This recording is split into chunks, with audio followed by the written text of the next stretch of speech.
The air on Mount Hood has a way of stealing sound, like the forest itself is listening for you to speak before it answers back. I remember the first breath I took that afternoon. It was sharp, wet, and smelled of pine and melting snow. My boots sank slightly into the soft ground, the trail still damp from a week of scattered rainstorms. The sun was beginning to slide lower, cutting thin shafts of gold through the canopy, but there was something in the way the mountain looked that evening that made me hesitate. My name is Daniel. I'm 34 years old, and I've been hiking the Northwest Trails since I was a boy.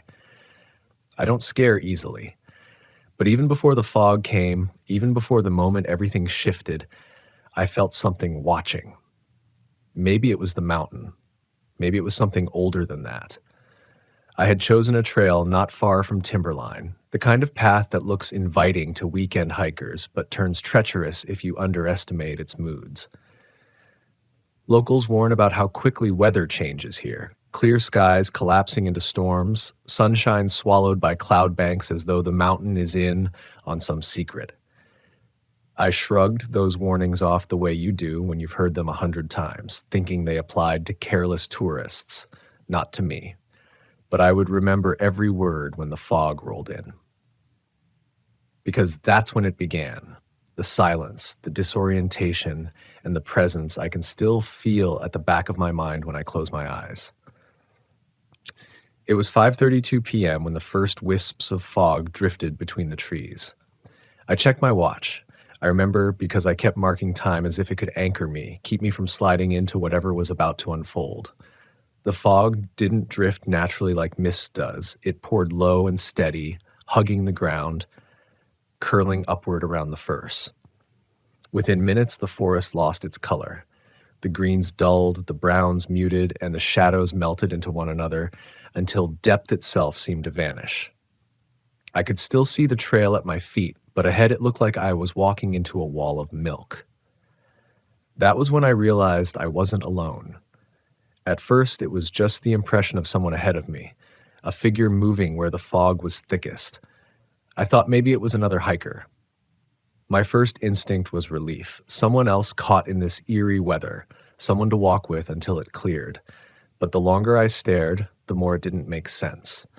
The figure didn't sway with the uneven trail. It didn't break branches or crunch gravel. It was just there, always just beyond where I could make out features, like the fog wanted me to notice it but not truly see.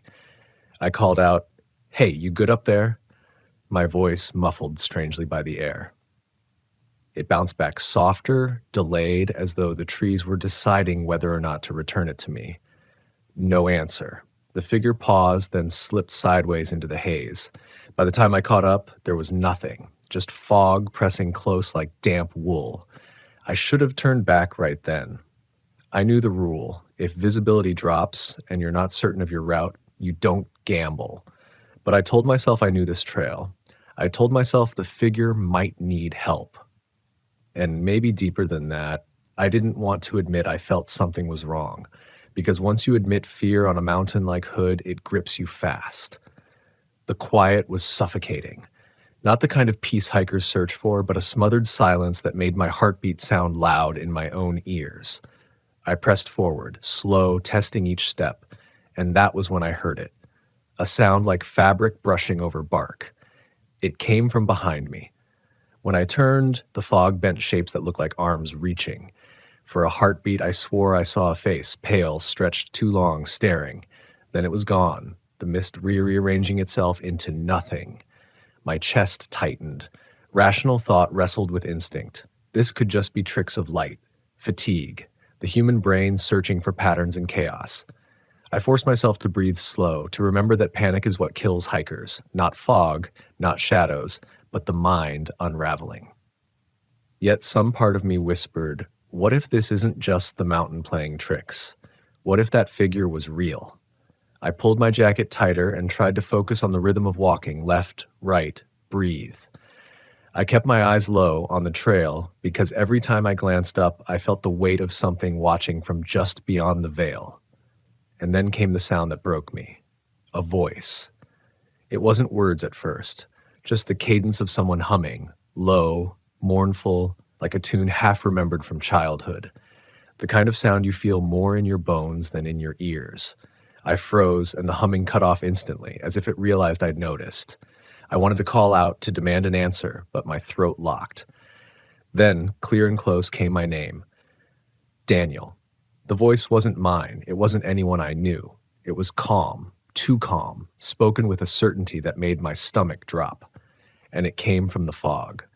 I stumbled back, pulse hammering, and that was when I saw it again, the silhouette. This time not ahead of me, but off to my right, standing still between the trees. It had no outline, just absence, a man-shaped void in the mist. I could feel it waiting. That was the first moment I truly knew I might not walk out of that forest. I clenched my fists, trying to remind myself of reality, but reality felt slippery, fragile. The trail beneath my boots was the only proof I had that I still existed in the ordinary world. My compass hung heavy in my pocket, and I pulled it out with trembling fingers, but the needle spun as though the fog itself had swallowed north. That broke something in me, because I had trusted this mountain my whole life, trusted the tools, the landmarks, the sky. And now every certainty I carried felt useless. The silence pressed harder, thick enough I thought I could choke on it, until finally I whispered into the mist, almost pleading, "Who's there?" The answer came not as a word, but as movement. The silhouette slid closer, slow, unnatural, like it wasn't bound by the earth beneath it. I took a step back, and my heel struck a root. I nearly went down, but caught myself, heart racing, vision tunneling. I couldn't bring myself to run. I knew the trail wound dangerously, that a single misstep could send me off an unseen drop. But the fog wasn't just weather anymore. It felt like a mind, and I was inside it. That's when I remembered the story an old logger once told me. He said the mountain has a way of taking people when the clock hits certain hours. 5:32 was one he swore by. I had laughed then, buying him another beer, but his words surfaced now, cutting cold into me. The ones who vanish don't scream. The fog takes their voice first. My throat tightened at the thought. Hadn't it already muffled me? Hadn't it stolen my shout when I called earlier? The air grew wetter, heavier. My clothes clung to me as though I'd walked into a lake. And then, I swear I felt a hand brush the back of my neck. Not wind, not a stray branch. Fingers, icy, deliberate. My body lurched forward, adrenaline screaming at me to move, and finally I ran. Not blind, but desperate, forcing my feet to memorize the trail beneath them. Rocks, roots, the slight slope I knew curved toward a clearing. My lungs burned, but behind me the sound of footsteps followed. Slow, measured, not running, just following. Every instinct told me not to look back, but terror makes you reckless. I turned mid-stride, and what I saw will stay with me until my last breath. The fog had parted just enough to reveal the figure. It was a man, or it had been once. His face looked eroded, like stone worn by centuries of water, features blurred but eyes sharp and gleaming. His mouth didn't move, yet I heard him inside me, a voice without sound. "You're late." The ground tilted. I stumbled, my knees hitting damp soil. For a moment the forest spun and I thought I might black out.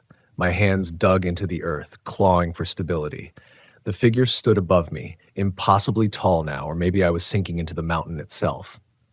I squeezed my eyes shut, certain that when I opened them it would be over. But when I opened them, I was alone. The trail lay before me, empty, winding into the fog. My chest heaved. My watch read 5:34. 2 minutes. That's all it had been. 2 minutes that felt like being pressed against the edge of death. I forced myself upright, legs shaking. The fog thinned slightly, enough to see the outlines of the clearing I'd aimed for. Relief surged, but it was tangled with dread. Because I knew the mountain wasn't done with me yet. The silence was still wrong. The air still tasted like metal. And deep inside I knew this. Whatever I had seen, whatever had touched me, it wasn't a hallucination. It was something that had been here long before me, and it had chosen to notice me. As I stepped into the clearing, the light shifted, dim but real. My breath steadied, but the fear didn't leave. I realized then the real danger wasn't that I might vanish. It was that I might keep walking, keep breathing, and still not be the same man who entered this mountain. That something would follow me out, wearing my name, carrying my face, and the people waiting for me at the trailhead would never know the difference. That thought hit harder than death, because death is final. But what if you walk out alive and no longer belong to yourself? I stayed in that clearing for what felt like hours, forcing myself not to close my eyes, not to let my guard slip. The fog thinned further, peeling back from the trees until finally the trail was visible again. It was my chance. My one chance to leave before whatever it was returned. I told myself every step had to matter, every step had to be deliberate, because the mountain had shown me what happens when you forget to pay attention. But before I left, I heard it once more. My name, whispered from the tree line. Not mocking, not angry, just patient, like it knew I'd be back someday. I forced myself not to answer, not to give the whisper the satisfaction of acknowledgement. My boots carried me forward, each step weighted with the knowledge that the trail beneath me could dissolve at any second if I trusted too much. The forest opened in patches, the fog loosening its grip, but even in the thinning light, my nerves stayed sharp, raw. I wasn't just walking out of the woods anymore. I was walking away from a voice that knew me, that had said my name in a way no stranger could. That thought coiled in my gut like poison. The trail bent along a ridge, the kind that offers a view on clear days, a place where hikers stop to take photos of the Cascades stretching endless and blue. Tonight, it was a void. The fog pooled in the valley below, shifting like a living sea, waves rolling slow and deliberate. I caught myself staring too long, hypnotized, until I realized I could make out shapes rising and falling in the mist, forms that looked almost human, almost like they were climbing upward toward me. My stomach dropped. I tore my eyes away and fixed on the trail. Somewhere in that haze of fear, I remembered what locals had told me. Respect the mountain. Don't just hike it. Don't just conquer it. Respect it. Because the ones who don't, those are the names you see in the missing posters tacked to lodge bulletin boards. The posters with bright smiles that eventually fade into background wallpaper until nobody notices them anymore. I thought of those faces then, and for the first time, I wondered if the fog had whispered their names too. My watch ticked to 5:41. I had been inside that suffocating pocket of strangeness for less than 10 minutes, but my body felt a decade older, worn, broken open. My throat was raw, though I hadn't screamed. My legs trembled, though I hadn't run far. I pressed on, repeating a single word like a prayer. Out, out, out. The forest began to change as I descended. The air warmed, the trees regained shape and depth. I could hear the tiny sounds I'd missed, birds shifting in branches, the scuttle of small creatures in the underbrush. But with each familiar noise came a shadow of dread. Had they ever gone silent, or had I simply slipped somewhere beyond their reach? And then, just when I thought I had escaped, I noticed it again. Footprints. They were mine. I recognized the tread of my boots, but they weren't quite right. The spacing was off, as though the stride belonged to someone taller, longer-legged. They ran parallel to the trail, not directly on it, weaving slightly through the trees. And worse, there were more prints than I had made. Too many, like something had doubled back beside me, mimicking me, learning how to wear my path. I stopped breathing. My skin prickled with cold sweat. My first thought was to ignore it, to push forward and never look again. But curiosity, that dangerous spark, drove me closer. The ground was soft with damp earth, and the impressions were fresh. So fresh they seemed to deepen as I stared, as though the weight that made them was still near. That was when I heard the second set of footsteps. Not behind me, not ahead. To my left, pacing me, just beyond the line of trees where the fog still clung. Slow, careful, waiting. I wanted to scream, but instead I whispered the words I'd been holding back all evening. Leave me alone. The forest listened. The footsteps stopped. The silence returned, heavy, waiting for something. My knees almost buckled, but I forced myself forward, one step then another, eyes fixed on the trailhead I prayed would appear. I told myself if I kept moving, if I didn't give in, I would make it out. That was the only promise I could cling to. And finally, like a mercy, the trees thinned and I saw the faint glow of headlights through the mist. A car in the parking lot.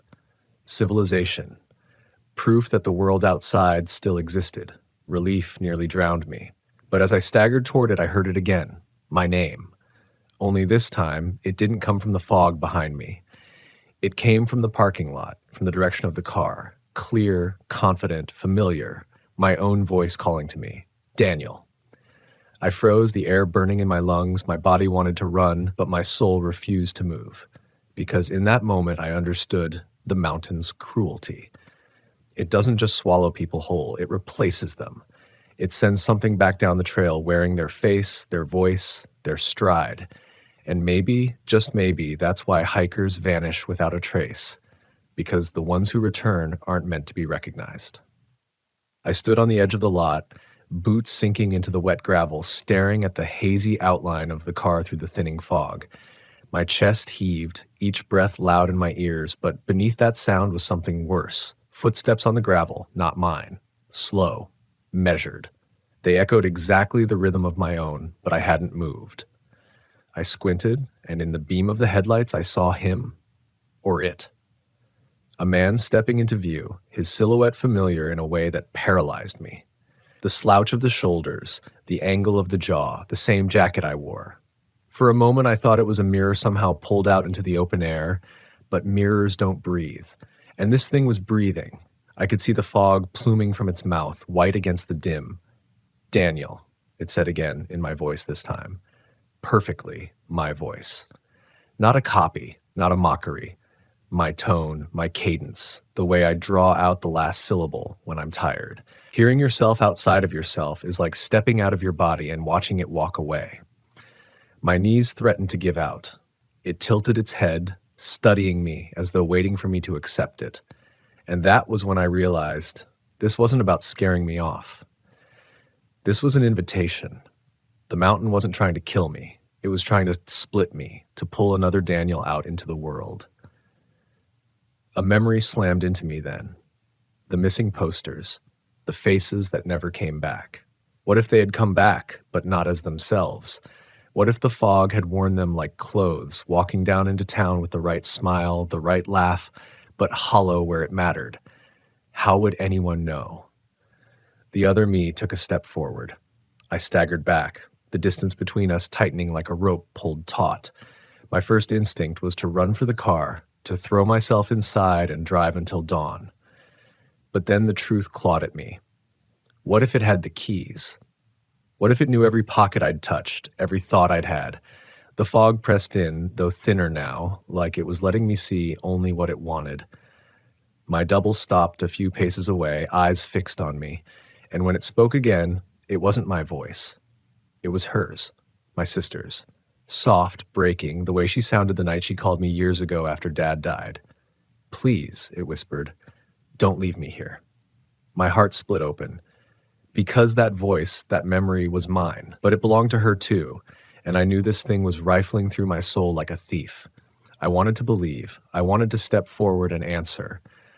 But somewhere deeper, beneath grief and longing, a small voice inside me said, "It isn't her. Don't give it your name." The thing's face twitched, just for a second, and I saw the mask slip. Its skin shimmered like fog trying to hold shape. Its smile too wide, its eyes too bright.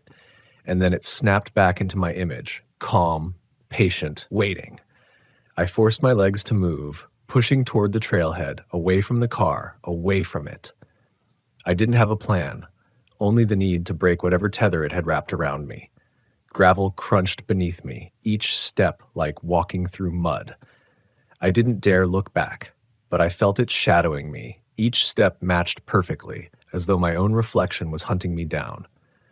And then, through the thinning mist, I saw them.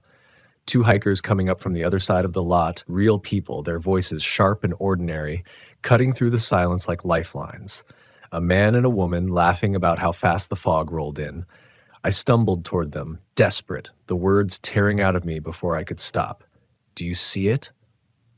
Do you see him?" They froze, eyes widening as they glanced past me. The woman's face drained of color. She gripped the man's arm, and in that moment, I knew. I wasn't imagining it. They saw something too. But when I turned to face it, the fog was empty. No footsteps, no double, just the echo of my own ragged breath. The man muttered something under his breath, pulling the woman quickly toward their truck. They didn't look back. They didn't ask if I was okay. They just drove off, tires spitting gravel, taillights swallowed by the night. And I stood there alone, trembling, wondering if maybe that was the worst part. Not that I had been hunted, not that I had been copied, but that someone else had glimpsed it and fled, as if whatever had followed me wasn't done yet, as if it would keep waiting for the moment I stepped back into the mountain alone. The lot emptied into silence again, the kind of silence that hums inside your skull, like the air itself is vibrating. My body begged me to collapse, to sit on the wet gravel and let the weight of what had just happened bury me. But some deeper instinct screamed that I couldn't stop. Not here, not yet. The mountain might have loosened its grip, but it hadn't let me go. I could feel it watching from the tree line, patient as stone. I walked toward my van, each step unsteady, my eyes flicking to every shadow, every wisp of lingering fog. My reflection in the glass door made me flinch. I half expected to see it smirking back at me, delayed, like a puppet that had learned how to mimic my hesitation. But it was just me, bloodshot eyes, mud on my jacket, lips pale. Still, I couldn't shake the thought, what if it got inside anyway? The door creaked when I pulled it open. The smell of stale coffee and damp clothes hit me. Familiar, grounding. I slid inside and locked the doors out of habit, though I knew locks meant nothing if the thing out there wanted in. My hands trembled as I jammed the key into the ignition, and for a split second I hesitated. If the van started, it would mean I was me. If it didn't, I didn't want to finish that thought. The engine turned over on the first try. Relief spilled through me in waves, hot and dizzying. The headlights cut across the lot like beams sweeping through thinning fog and revealing only trees, gravel, emptiness. For the first time since 5:32, I felt like maybe I had escaped. But then, there it was again. My name, not outside, not whispered from the trees, inside, behind me. I spun so fast my neck cracked, eyes darting to the back of the van. The bench seat was empty. The storage bins were closed. Shadows stretched harmlessly across the walls. Nothing there. Nothing at all. My chest heaved, lungs clawing for air. But the silence afterward was worse. Because the voice hadn't come from the fog this time. It had come from inside my head, wearing my own tone the way it had worn my sister's. I gripped the steering wheel so hard my knuckles whitened, staring at my hands, waiting for some sign they weren't mine. My reflection in the windshield stared back, perfectly synchronized. Yet I couldn't trust it. I couldn't trust myself. The road wound down the mountain in switchbacks, each curve slick with evening dew. My headlights carved a narrow tunnel through the dark, and every bend felt like it would deliver me right back into the fog. My mind kept replaying the figure's words. You're late. What had it meant? Late for what? Late for becoming one of the lost? Or late because I wasn't supposed to leave at all? Halfway down, my headlights caught something in the ditch, a flash of color. I braked, heart hammering. It was a backpack, rain-soaked, half buried in the mud. I recognized the brand instantly, one of those popular packs every weekend hiker buys. But what made my stomach twist was the patch sewn on the front pocket. A smiley face, faded, the same patch I'd seen on a missing poster pinned to the lodge bulletin board just last year. I didn't get out. I couldn't, because I knew if I touched it, if I even brushed my fingers against that fabric, the fog would pour back in and take me whole. So I kept driving, eyes fixed forward, pretending I hadn't seen it, pretending I could still go back to my life without carrying this weight. But that's the thing about mountains like Hood. They don't let you leave clean. They send you back with something clinging, mud on your boots, frost in your lungs, or worse, a shadow stitched behind your name. When I finally reached the base, when the last of the fog peeled away and the stars returned sharp and cold above me, I thought I might cry from relief. But then I saw my phone light up on the passenger seat. a text notification glowing. My hands went cold. The message was from my own number, and all it said was, "You didn't make it out." The glow of that screen cut deeper than any shadow on the trail. My own number, my own name, my own words sent back to me like a verdict. You didn't make it out. I gripped the wheel tighter, pulse throbbing in my ears, every instinct screaming to hurl the phone out the window. But I didn't. I stared at it instead, watching the notification burn against the dark, half expecting more words to appear. And they did. Turn around. That's all it said. 2 words, plain, unhurried, like a friend's reminder, like something that knew I would obey. My stomach knotted, bile rising, because even as terror flooded me, a smaller voice whispered, "What if you have to? What if you left something behind?" I slammed the phone face down on the seat, forcing myself to keep driving, to focus on the road unfurling downhill. My headlights caught the outlines of pines, the glint of wet guardrails, the silver ribbon of mist still weaving through the valley. I kept telling myself, just get down, just reach town, just find people. But deep down, I knew the danger wasn't in the forest anymore. It was in me. The phone buzzed again, a vibration that rattled against the plastic cup holder. My breath hitched, refusing to look. Buzz. Then again. Buzz, and then silence. I thought maybe it had stopped, until the van filled with the sound of ringing. Not from the phone, from the speakers. My stereo had been off. No music, no Bluetooth, no calls connected, but the ring sounded sharp, clear, echoing like an old landline. I fumbled for the knob, twisting, stabbing buttons, but the sound only grew louder. Then it clicked, and a voice spoke through the static. "Daniel, why are you still running?" My heart seized. I nearly swerved off the road. The voice wasn't mine this time, and it wasn't my sister's either. It was low, ancient, threaded with something that felt less like sound and more like pressure, pressing into my chest, my bones. I punched the stereo off. Silence returned. Real silence, except for the rasp of my breath. I drove faster, tires hissing on wet asphalt, praying for the glow of a gas station, a diner, anything human. At last, lights appeared, warm, steady, cutting through the trees like salvation. I pulled into a small turnout where a convenience store sat, its neon sign flickering, a couple of trucks parked outside. Civilization.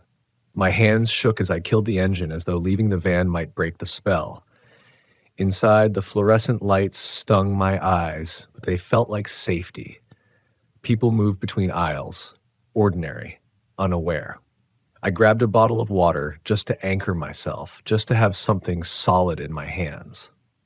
At the counter, the cashier glanced up, gave me the kind of polite nod strangers share when they don't know what storms you've been through.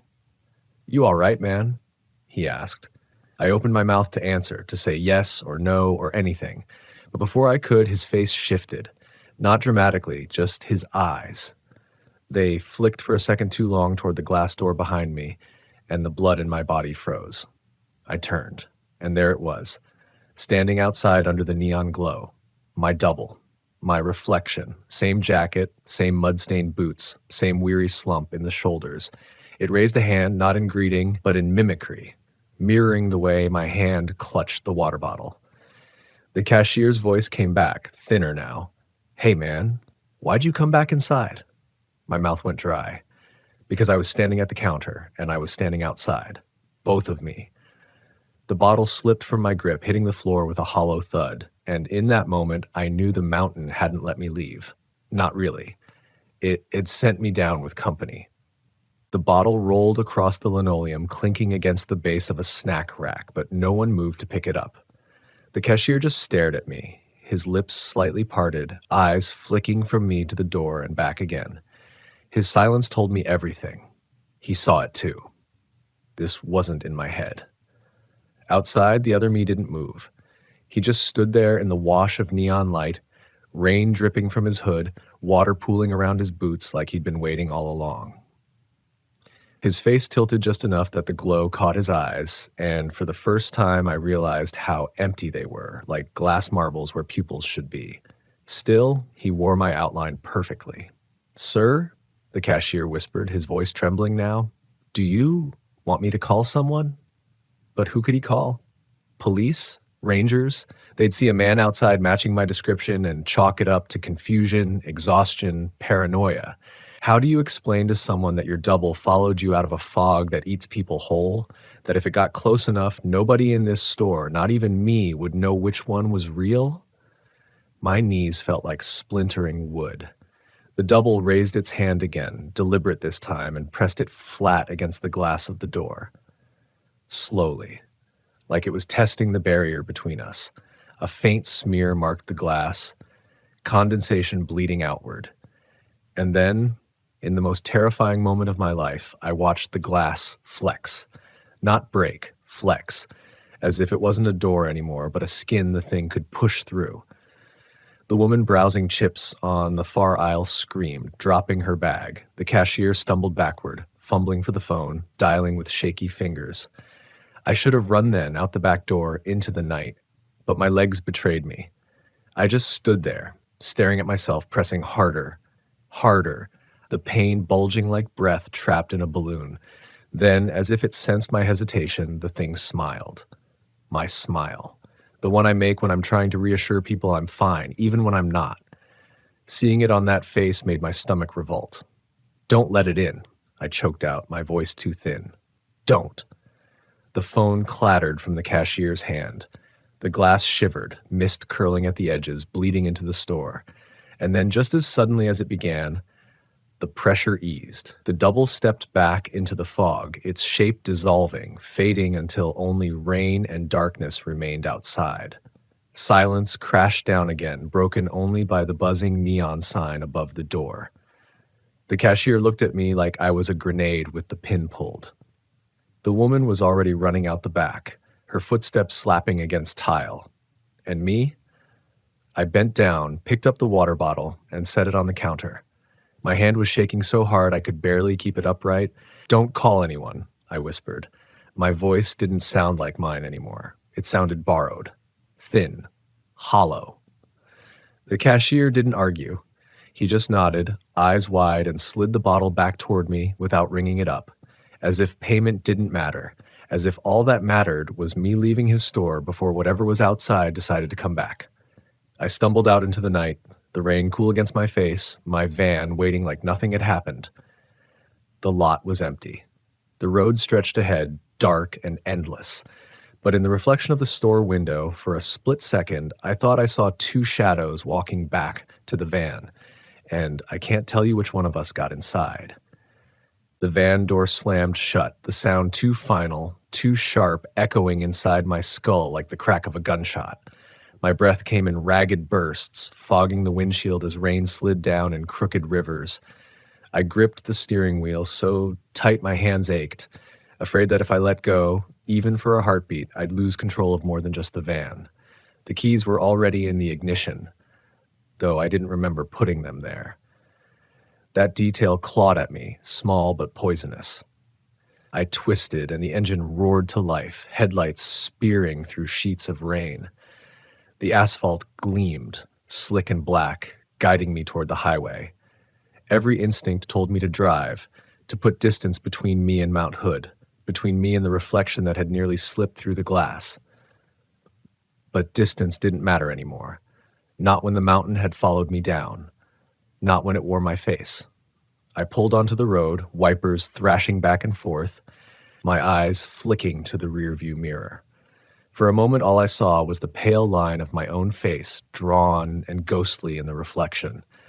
Then behind me, the faint suggestion of another shape, a figure in the back seat. I whipped around, heart exploding, but the seat was empty. Nothing but shadows and rain-smeared glass. My mind spun, torn between relief and horror, because if nothing was there, then the fear was inside me. And that was worse. I turned back to the road, but the mirror betrayed me again. This time it wasn't my own face staring back, it was smiling. Wide, crooked, teeth, too sharp, too many. My hands shook so violently the van swerved, tires screeching on wet asphalt. I blinked and the smile was gone, just my own gaunt reflection staring back. I wanted to scream, to tear the mirror off and throw it into the night. But instead I drove faster, the speedometer climbing, my thoughts unraveling with every mile. The rain softened to mist, The road flattening, towns beginning to appear in the distance. Civilization. Salvation. I told myself if I could just reach people, lights, noise, I could drown out whatever the mountain had stitched into me. That was when my phone buzzed again. It lay face down on the passenger seat, glowing faintly with each vibration. I didn't want to look, but ignoring it felt worse, like closing my eyes to a predator in the dark. My hand trembled as I flipped it over. One new message from me. It said, "Check the glove box." A weight sank in my chest. I didn't move at first, terrified of what I'd find, but curiosity, that cruel tether, pulled me forward. My fingers fumbled with the latch until it popped open, spilling out old maps, receipts, a broken flashlight, and at the very bottom, another phone, identical to mine. Same case, same scratches, same crack across the corner of the screen. It buzzed in my hand, lighting up with the same notification. "You didn't make it out." I dropped it like it burned me. It hit the floor mat with a dull thud, the screen flickering, showing for a second not my home screen, but an image. A photo of me, standing in the fog at 5:32 p.m., eyes blank, mouth open, my hand gripping my own shoulder from behind. The van swerved again, horn blaring from an oncoming car, lights flashing as I corrected course. My breath tore out of me in sobs, vision swimming. I wanted to throw both phones out the window, wanted to abandon the van itself, run until my legs gave out. But a thought rooted itself in me, heavy, immovable. What if I already did? What if I was still up there, swallowed by the mountain, and this road, this van, this night, it was all just the fog's way of keeping me from realizing I never left. The rain stopped. The sky cleared. And as I crested the last bend toward town, the clock on my dashboard glowed steady. 5:32 p.m., exactly the time I'd first seen the fog, and I knew I was still on the mountain. I might always be. The dashboard light burned into my eyes. 5:32 p.m., frozen, unwavering, my stomach twisted. I slapped the dash, hard, once, twice, but the numbers didn't change. The engine hummed steady, headlights cut a path forward, yet every part of me knew the truth. I hadn't moved an inch. The road, the town ahead, the neon store, even the rain, they were the fog's tricks, a loop tightening around me. My grip on the wheel faltered. The van felt less like a vehicle now and more like a coffin on wheels, rolling endlessly toward a finish line that never arrived. My chest clenched, breath thin and shallow. The question pressed in, was there ever a way out? I looked in the rearview mirror again, and there he was. Not outside this time. Not in the reflection of glass or the shimmer of fog. In the back seat, sitting upright, hands folded in his lap, wearing my face like a mask that had grown too tight. His eyes gleamed faintly, catching the light, unblinking. "Daniel," he said, my voice, my cadence, except smoother, steadier, like he was the real one. I couldn't answer. My throat locked, my hands slipped from the wheel. "You fought well," he continued, voice calm, almost kind. "But you know what happens now." The road stretched straight ahead, black and infinite. No lights, no town, no civilization, just a tunnel of darkness that seemed to breathe with me. I wanted to scream, to slam the brakes, to fling the door open and throw myself into whatever waited outside, but my body wouldn't obey. The fog wasn't around me anymore. It was inside. Every thought I had felt filtered, echoed, no longer just mine. The figure leaned forward, his breath cold against the back of my neck. "You didn't make it out, Daniel. I did." The wheel jerked in my hands, though I hadn't moved. The van veered, tires screeching, the world outside dissolving into white mist. My vision narrowed, tunneling. The clock glowed brighter, 5:32, 5:32, 5:32, pulsing like a heartbeat, and then everything went silent. No engine, no rain, no road. Just the sound of my own voice whispering from somewhere I couldn't place. Overlapping, layered, hundreds of me speaking at once. We didn't make it out. I woke standing in the forest clearing, boots on damp soil, fog pressed tight against the tree line, the world colorless and still. My watch ticked steady on my wrist. 5:32 p.m. I turned in circles, heart pounding. The van was gone. The store was gone. Civilization had never existed. Only the mountain, only the fog, only me, except I wasn't alone. Silhouettes lined the clearing. Dozens, hundreds. each one shaped like me, wearing my face, moving with the same restless hesitation. Their eyes glowed faint in the fog, waiting. I opened my mouth to scream, but the sound died before it left my throat. They spoke for me instead, all at once, a chorus of voices that were mine but not. Welcome back. And in that moment, I understood what the mountain takes. Not lives, not bodies. It takes names. It splits you until you can't tell which one is real, and then it keeps you multiplying until you're nothing but another shadow in the fog, waiting for the next traveler to arrive at 5:32. The air grew colder. The silhouettes stepped closer. And the last thing I remember is realizing one of them was smiling wider than the rest. My smile. The one I wore the night I thought I made it out. I never expected a summer hike to change the way I see the world, to make the ordinary feel thin and fragile beneath my feet. My name is Luke. I'm 32, and for the last decade, the mountains have been my sanctuary, my escape from the hum of city life, the endless scroll of screens, the constant pressure to perform. Yosemite had always been on my list, not for its trails or vistas alone, but for the feeling you get when you step into the wilderness and realize just how small you are. It was mid-July, the kind of afternoon when the sun hangs heavy over granite cliffs, casting long shadows that feel older than memory itself. I'd parked my old, beaten Subaru at the trailhead and laced up my boots, feeling the familiar tightening in my chest, the mixture of anticipation and quiet, primal apprehension that comes when you're about to step beyond comfort. The trail was alive in a way only high summer in Yosemite can make it. The whisper of wind through pines, the distant cry of a hawk, and the occasional crunch of unseen animals moving just out of sight. By 3:18 p.m., I was halfway to the summit, moving deliberately, my pack light but snug, my mind tuned to the rhythm of each step, each inhalation of pine-scented air. I had planned this hike alone, as I often do. There's a certain honesty that solitude brings, a stripping away of excuses. My goal was simple: reach the summit, breathe in the horizon, maybe find some quiet epiphany about life. But Yosemite has a way of reminding you that even the best-laid plans are fragile, and that the forest itself has memory, intention, and a rhythm that humans rarely grasp. About 2 hours in, when the trail narrowed and the sunlight began stretching over the ridges like molten gold, I noticed the first anomaly, a series of stone markers.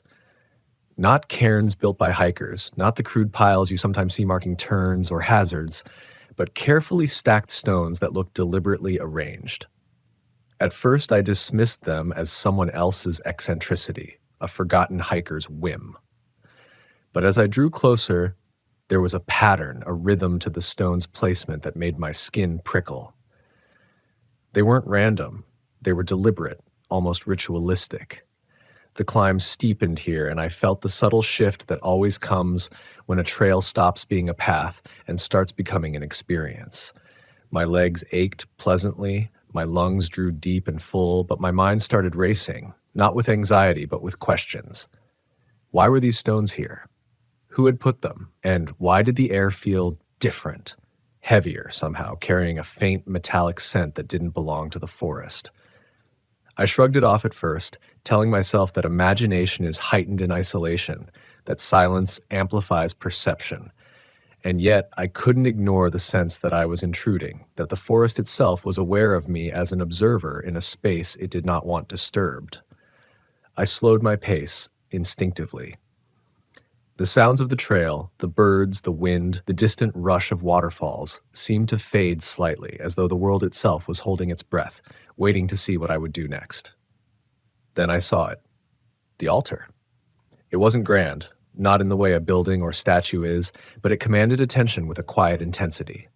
Rough stones, arranged in a perfect circle, with smaller stones stacked into pyramidal shapes at precise intervals. A single slab, flat and unbroken, formed the centerpiece. On it were markings, not carved but scored lightly into the stone, worn by time but still legible enough to unsettle me. I crouched, drawn by a mix of curiosity and hesitation, running my fingers over the grooves. They weren't letters, not exactly, but symbols, geometric, angular, almost musical in their flow. There was a rhythm to them, a deliberate cadence that suggested meaning beyond what I could decipher. As I studied it, the hairs on my neck rose, the familiar chill of primal caution crawling up my spine. Something about this place demanded reverence, demanded that I acknowledge it not just with my eyes, but with my understanding of my own smallness in the face of something ancient. The temptation to touch more, to explore further was overwhelming. I felt that same pull you get when a story is unfolding before you, a narrative that isn't written for you, but requires your presence to exist. I circled the altar, careful to step lightly, to not disrupt the arrangement, and realized that the forest had gone eerily silent. No wind, no birds, no rustle of animals, only the soft, deliberate sound of my own breathing and heartbeat.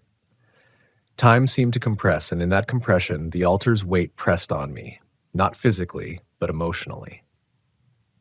My rational mind told me I was safe, that this was probably the work of a devoted hiker, a local who revered the land in ways I couldn't understand. But another part of me, the part attuned to the pulse of the wilderness, knew that I had stumbled into something older, something that had seen more summers than any living human, and whose patience outlasted generations. I realized then that the conflict wasn't external. It wasn't a wild animal or an impending storm. It was internal, a reckoning with humility. The altar demanded respect, yes, but it also forced me to confront my own assumptions, my need to measure, label, and understand everything. I stepped back and allowed my eyes to take it in as a whole. The circle of stones, the central slab, the surrounding pines bending gently in a breeze I couldn't hear. I remembered the advice of a local I'd met the week before, a ranger named Elias who spoke with a quiet authority. The mountains aren't just for climbing, they're for listening, and sometimes they speak in ways that aren't easy to hear. I nodded to myself, feeling foolish for ignoring the gravity of his words. The encounter with the altar was teaching me more about patience, observation, and the humility of presence than any summit view ever could. I stayed longer than I expected, watching the shifting light across the stones, imagining the hands that had placed them so carefully, the minds that had conceived the rhythm, the reason, the purpose. The sun continued its slow descent, and the shadows lengthened, creating subtle illusions of movement as if the stones themselves were breathing. At some point, I became aware of the whisper, a sound that was almost a word, almost a breath, carried lightly on the wind. I froze, unsure if it was real or imagined, but it didn't matter. The forest was alive in a way that didn't always need to announce itself loudly. Its presence was subtle, intimate, and overwhelmingly ancient. My emotional dilemma wasn't fear in the conventional sense. It was awe mixed with the sudden, almost painful recognition of my own transience. I set down my pack carefully and took a moment to breathe, to ground myself. I wanted to leave an offering, some small token of recognition, but realized I had nothing appropriate, nothing that could acknowledge the weight of the place. So I did what felt right. I knelt, laid a hand lightly on the central stone, and whispered a wordless acknowledgement. Not a prayer, not a statement, just recognition. And in that moment, I felt a shift, a subtle easing of tension, a sense that I had been noticed, accepted, without claim or demand. The forest exhaled, or maybe it was me, but the change was palpable. I stood, packed my gear, and began the final ascent to the summit, feeling a new kind of attentiveness, a heightened awareness of every step, every sound, every fleeting movement in the shadows of the trees. By the time I reached the summit, the light was beginning to fade into that eerie, golden green hour that Yosemite is known for. The panorama was breathtaking, of course, cliffs and valleys stretching into hazy infinity, rivers catching stray sunbeams, and pines standing like sentinels. But my eyes kept drifting back toward the trail, toward the altar hidden among the trees below. I realized the summit's view had less to teach me than the encounter itself. The altar had changed something intangible inside me, a respect for what is hidden, what is unspoken, what requires patience and reverence to perceive. On the descent, every step was deliberate, mindful, and I felt a new rhythm in my own body, a synchronization with the slow pulse of the forest. It was terrifying, yes, in a quiet way, but also profoundly enlightening. I had come for a hike, a summit, a brief communion with nature's beauty. I left with something far more enduring, an understanding of humility, presence, and the quiet power of acknowledgement. I started down the trail with a careful gait, the late afternoon sun now slanting sharply through the trees, casting jagged shadows that flickered with the motion of unseen wildlife. The memory of the altar lingered like a soft hum behind my eyes, and every step seemed weighted with a sense of accountability I hadn't anticipated. I realized the forest had subtly shifted in my perception. It was no longer a mere backdrop to adventure, but a sentient presence, patient and deliberate, watching and assessing the intrusions of those who dared to walk its veins. The trail narrowed further as I descended, roots snaking across the path, slick with residual dew, each step a negotiation between balance and caution. I thought of the hands that had arranged the stones, the minds that had conceived their rhythm, and a shiver of reverence ran through me. The sun dipped lower, and the woods darkened faster than I expected, the shadows of the pines stretching long and thin, reaching for me as though the forest itself were taking note of my progress. I had been hiking long enough to recognize the sensation. The forest was testing me, gauging my humility. The first hint came in the form of an indistinct rustle off the trail, something that was too deliberate to be the casual movement of an animal, but too subtle to identify clearly. I froze, listening. The sound repeated. A soft crunch, a shift, a barely audible sigh among the leaves. My pulse quickened, not out of panic, but out of acute awareness. I reminded myself that imagination thrives in isolation, yet a part of me, the one attuned to nuance and instinct, whispered that this was not mere figment. The forest held memories older than my comprehension, and while it did not actively hunt me, it reminded me that I was not alone. Every snap of a twig, every low murmur of wind through the canopy seemed laden with intention. I slowed my pace, letting my senses expand, tuning to the rhythm of unseen life around me. As the trail wound downward, I noticed subtle signs of passage. Stones deliberately displaced, bark scraped in patterns I couldn't immediately interpret, and the faint scent of earth and resin that seemed stronger here than elsewhere. The altar had been a focal point, but it was clear that the forest had more secrets, each waiting for the careful eye or the respectful mind. I realized my own footsteps were loud now, intrusive in this sacred rhythm, and a part of me felt compelled to adjust, to honor the unspoken order I had barely begun to perceive. I felt a rising tension within myself, a mixture of awe and an almost unbearable sense of responsibility. The woods were teaching me patience, observation, and the humility of presence. The realization that not all journeys are measured in miles, elevation gain, or conquest of peaks, but in the depth of engagement with the world that surrounds you. It was then, when the shadows deepened and the forest seemed to thicken around me, that I felt the emotional dilemma reach its peak. I was alone, descending into a canyon of uncertainty, with the altar and its ancient rhythm lingering behind me, and no human presence to reassure me that my understanding, my awareness, was adequate. The air grew cooler, carrying a faint metallic tang that reminded me, involuntarily, of blood. I resisted the urge to succumb to fear, but I had to acknowledge it, to recognize the natural surge of anxiety when confronted with a wilderness that does not conform to expectation. My mind raced through scenarios, rational explanations, and subtle warnings. Perhaps this was a warning, a reminder of mortality, a test of respect.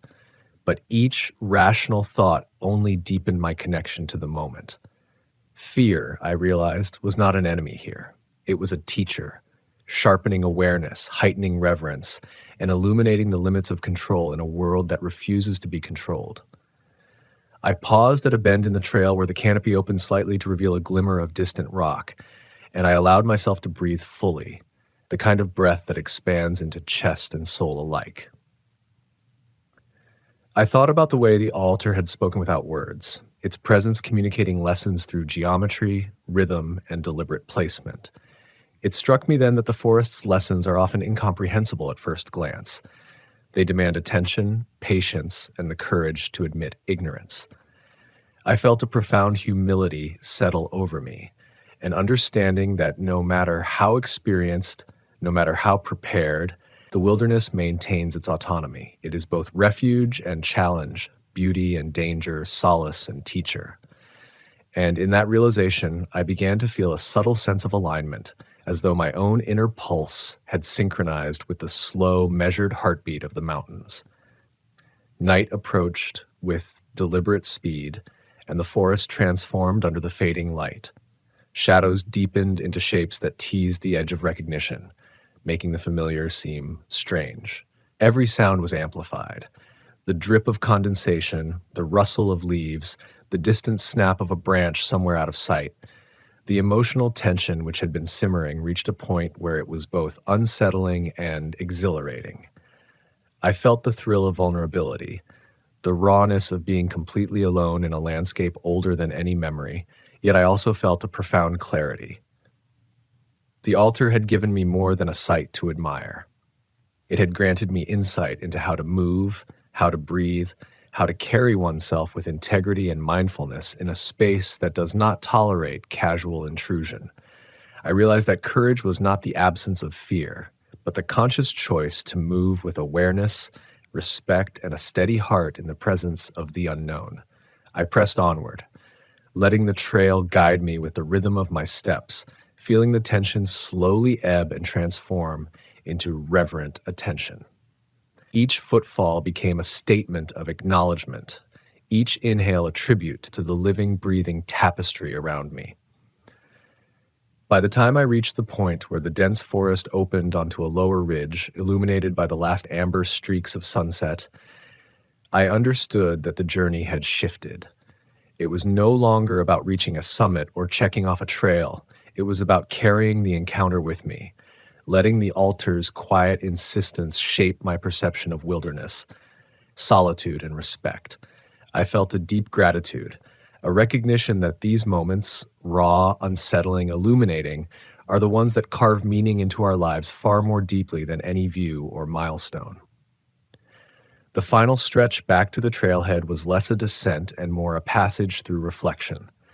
The forest remained alive around me, but my fear had given way to a quiet attentiveness, an understanding of presence that was both humbling and empowering. Every shadow, every whisper of wind, every hidden movement became part of a larger dialogue, one that asked for nothing from me except acknowledgement and care. By the time I emerged onto the gravel road, headlights in the distance guiding me back to civilization, I carried with me a strange, luminous weight, the weight of recognition, of humility, of the subtle power of a forest that speaks through silence, stone, and patience. That encounter at 3:18 p.m. with the stone altar quietly observing from its summit trail had transformed a simple hike into a lesson in reverence, awareness, and the delicate, enduring connection between human curiosity and the wilderness that never truly belongs to us. The next morning, I woke with the weight of the previous day still pressing gently against my consciousness. Even with the sunlight spilling into the cabin, even with the mundane hum of distant cars and people, I could still feel the presence of that trail, that altar, that deliberate arrangement of stones. It was as if the forest had followed me home. Not literally, of course, but in the way that moments of profound clarity follow you, refusing to be ignored or minimized. I sat with my coffee, staring out the window at the ordinary world, and felt a strange dissonance. Everything seemed simultaneously familiar and strangely fragile, as if the rhythm of daily life were a faint echo of the more profound pulse I had felt on the summit trail. I realized that encounters like the one I had in Yosemite are rare, not because the forest is scarce, but because we are rarely attuned to its language, its deliberate, subtle messaging. As I replayed the hike in my mind, I thought about the choices I had made: to slow down, to observe, to resist the urge to manipulate or rearrange the stones, to allow the moment to unfold without interference. Those choices had made all the difference. The emotional dilemma wasn't simply fear or awe. It was the tension between control and surrender, between the human desire to assert understanding and the necessity of humility in the face of something ancient. I recognized that this wasn't a lesson confined to the forest. It was a lesson for life itself. Control is an illusion. Understanding is partial, and yet presence, truly noticing, truly honoring what surrounds us, can transform the ordinary into the extraordinary. That day, I returned to the trailhead, not to reclaim what I had seen, but to sit quietly near the edge of the path and let the memories settle fully into my awareness. Hikers passed by, chatting casually, their boots stirring loose gravel, but I felt no impatience, no need to share the experience. I realized that the forest had given me something intimate and ineffable, a private recognition that required no validation. There was a quiet joy in that, a subtle liberation. The altar, the stones, the deliberate care of whoever had constructed it, all of it underscored a truth that I had long suspected but rarely experienced, that reverence is not about ceremony, but about attentiveness, about the willingness to inhabit a moment fully, without distraction, without expectation. By the time I left Yosemite, I carried a sense of transformation that was difficult to articulate. My hikes afterward, even in familiar trails near my home, were imbued with a heightened awareness. I noticed the careful placement of stones along the creek, the subtle patterns of bird flight, the rhythms of wind and shadow that I had once overlooked. Encounters with the wilderness became more than recreational. They became opportunities for engagement, for noticing, for presence. And I realized something else. Fear, when recognized and integrated rather than suppressed, is a conduit for wisdom. The initial tension, the heightened alertness, the primal unease, all of it had guided me toward a deeper understanding of respect, patience, and humility. Months later, I returned to that same summit trail, not seeking the altar, but simply to be near it again. The memory of the first encounter was enough to carry me forward, and yet, as I climbed, I felt a subtle echo of anticipation and reverence in each step. The stones were still there, silent and precise, untouched, their rhythm intact. I didn't touch them. I didn't need to. I simply walked past, allowing my presence to be absorbed into the space without demanding anything in return. It was a delicate balance, a recognition that interaction with the sacred does not require ownership, only acknowledgement. And as I descended once more, the light shifting in golden arcs over granite and pine, I understood that the altar had become more than a physical place. It had become a teacher, a mirror, a reminder of the delicate, enduring relationship between human curiosity, fear, and reverence. The experience also left an imprint on my interactions outside the forest. Conversations with friends, family, and even strangers were subtly changed. I found myself listening more attentively, observing more carefully, and holding back judgment. The patience I had learned on the summit trail became a lens through which I could interpret the noise and complexity of daily life. Even minor conflicts seemed less urgent, and moments of beauty, sunlight glinting on water, wind brushing through trees, the laughter of children in a park, were suddenly imbued with a quiet, almost sacred significance. The altar had taught me in its silent, deliberate way that attentiveness transforms experience, that humility deepens understanding, and that fear, when acknowledged and respected, is not an enemy, but a guide. I often think back to the precise moment, 3:18 p.m., when the shadows stretched across the stones and the forest seemed to hold its breath. It was more than a timestamp. It was a marker in my life, a pivot from which perception shifted, from which understanding deepened. Encounters like that are rare, and I recognize now that rarity is what makes them profound. They demand reflection, patience, and an openness to being changed. The altar is still there, somewhere beneath the high pines and granite cliffs, observing quietly, offering its lessons without demand or expectation. And I carry those lessons forward, not as a checklist or doctrine, but as an awareness, a presence, a rhythm, a guiding pulse that quietly shapes how I walk through the world. As the months stretched into seasons, the memory of that summer hike remained vivid in ways that surprised me. It was more than nostalgia, it was a living presence, a quiet insistence at the edges of thought that whispered lessons in moments both grand and mundane. I noticed it when I woke before dawn and the first rays of sunlight pierced through my window, casting fragile golden lines across the room. I noticed it when a sudden gust of wind rattled the leaves outside, or when a stone on a city sidewalk caught my eye and reminded me of deliberate placement, of intention, of care. The altar, the trail, the shadows at 3:18 p.m., they had not just marked a hike, they had subtly altered the lens through which I perceived the world. Every decision, every choice, every pause now carried the weight of awareness. I began to understand that the encounter had left me with an emotional dilemma far more intricate than fear alone. It was a confrontation with humility, a negotiation between the instinct to dominate, to analyze, to control, and the recognition that some things are beyond human ownership. The forest had demanded patience, observation, and reverence, and in doing so, it had exposed the ways in which I often moved through life without truly seeing, without truly listening. Fear, as I reflected on it, was never merely the reaction to danger. It was the alert signal of a mind and body that had acknowledged limits, that understood the fragility of presence in a vast, unyielding world. I returned to the mountains whenever I could, carrying the echo of that encounter like a talisman, a compass pointing toward attentiveness. Each hike was different, yet the lessons were consistent. The forest communicates, the earth remembers, and every act of awareness is both recognition and responsibility. On one trail, a hidden grove revealed itself only because I slowed my pace and allowed curiosity to guide me rather than impatience.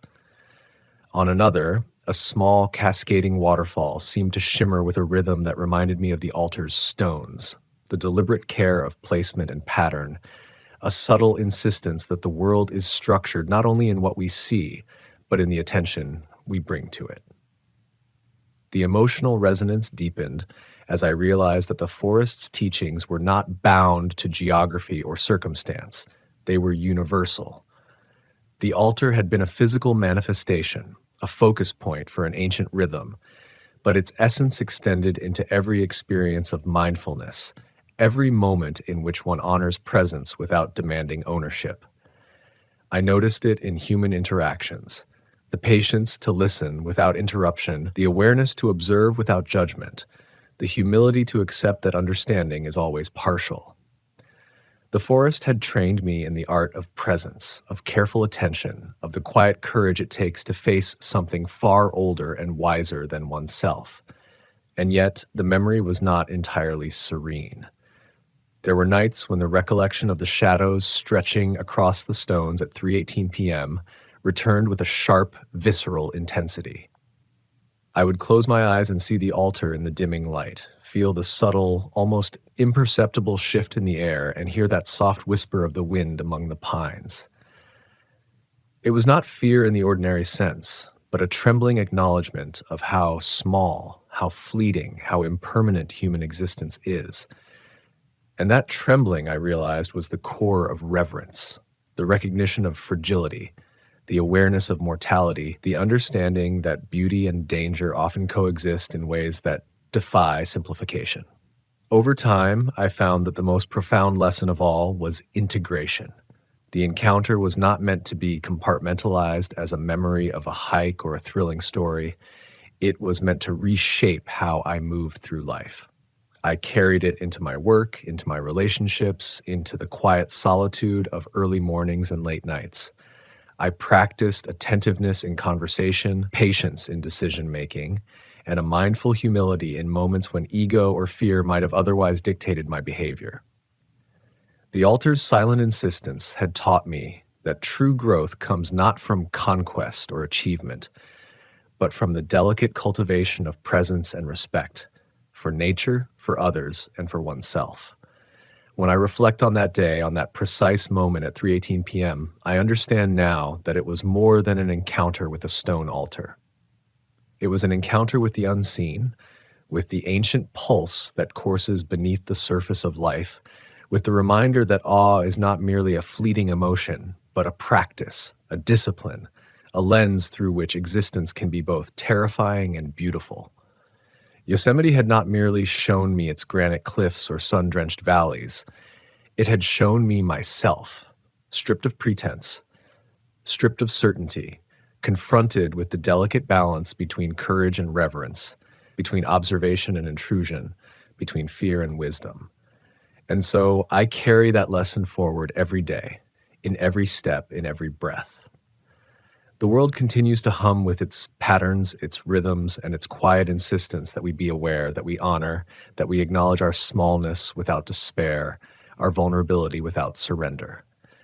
The altar remains, somewhere on that summit trail, silent yet infinitely instructive, a reminder that the deepest encounters are not those we seek, but those we recognize with patience, respect, and an open heart.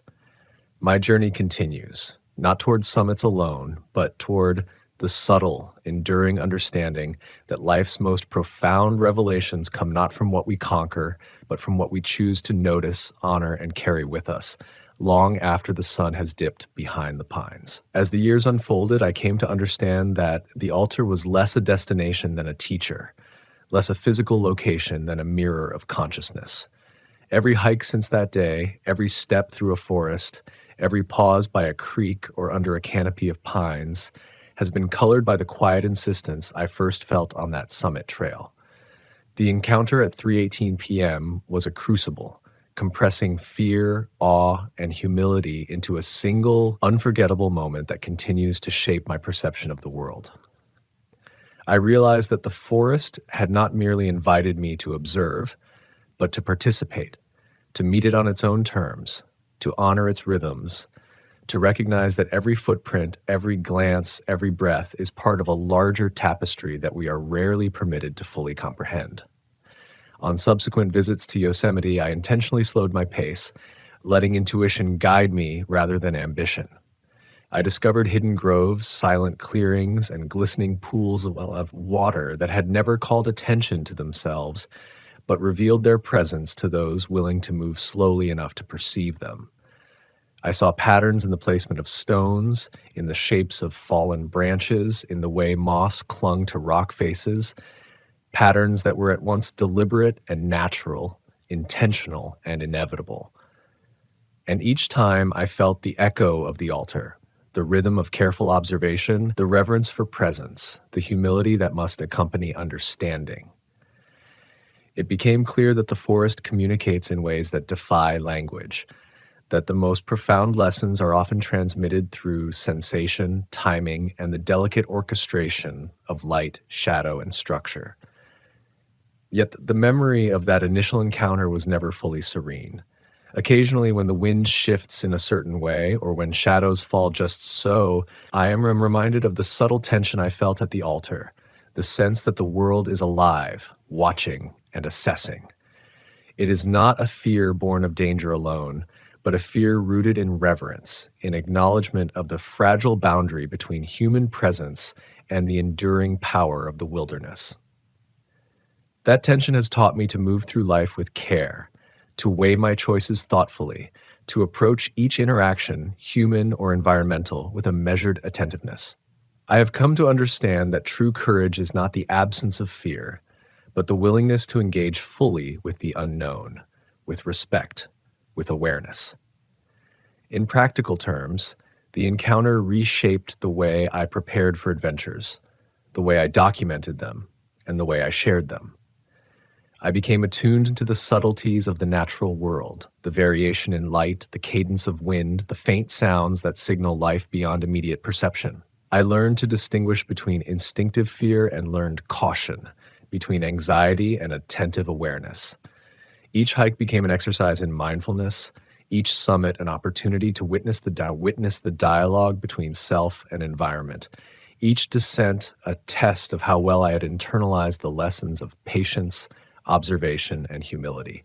And always the altar lingered in memory, a quiet point of reference, a teacher without words, an enduring reminder of the depth and complexity of the wild. By the time I began sharing these stories on my YouTube channel, I understood that my audience could never fully experience the altar itself. They could not feel the tension, the awe, the shifting air, but they could engage with the emotional landscape it evoked. And so the story became a vessel, a bridge between the wilderness and those who yearn to understand it more deeply. I wove into the narrative the subtle rhythms of fear, wonder, and reflection, ensuring that listeners could feel the pulse of the forest, the weight of reverence, and the quiet triumph of presence. The altar's lesson transcended the physical. It became an exercise in consciousness, a reminder that every encounter, whether in a forest, on a mountain, or in the ordinary world, is an opportunity to observe, honor, and grow. The climactic understanding, which emerged slowly over repeated reflection, was that life itself mirrors the forest's rhythms, fragile, intricate, and alive with both danger and beauty. Every moment offers the choice to move hastily, distracted, and self-centered, or to engage fully, reverently, and with awareness. The encounter at 3:18 p.m. crystallized this truth. The forest is patient, timeless, and demanding, and its lessons cannot be rushed or ignored. They must be absorbed through careful observation, through mindful attention, and through the willingness to acknowledge both the vastness of the world and the limits of one's own understanding. In the end, the altar did not merely exist on the summit trail. It exists in the way I move through the world, in the rhythm of my steps, the cadence of my breath, the attentiveness I bring to both mundane and extraordinary moments. It taught me that awe is not a fleeting emotion, but a continuous practice, that humility is not passive, but active, and that fear, when approached with respect, becomes a guide rather than a barrier. Yosemite, with its towering cliffs and silent groves, became more than a destination. It became a teacher, a mirror, a pulse that continues to resonate in every choice I make, in every step I take, and in every story I share. And so I walk forward, carrying that encounter in both memory and intention, letting it shape how I listen, how I move, and how I honor the living, breathing world that surrounds us.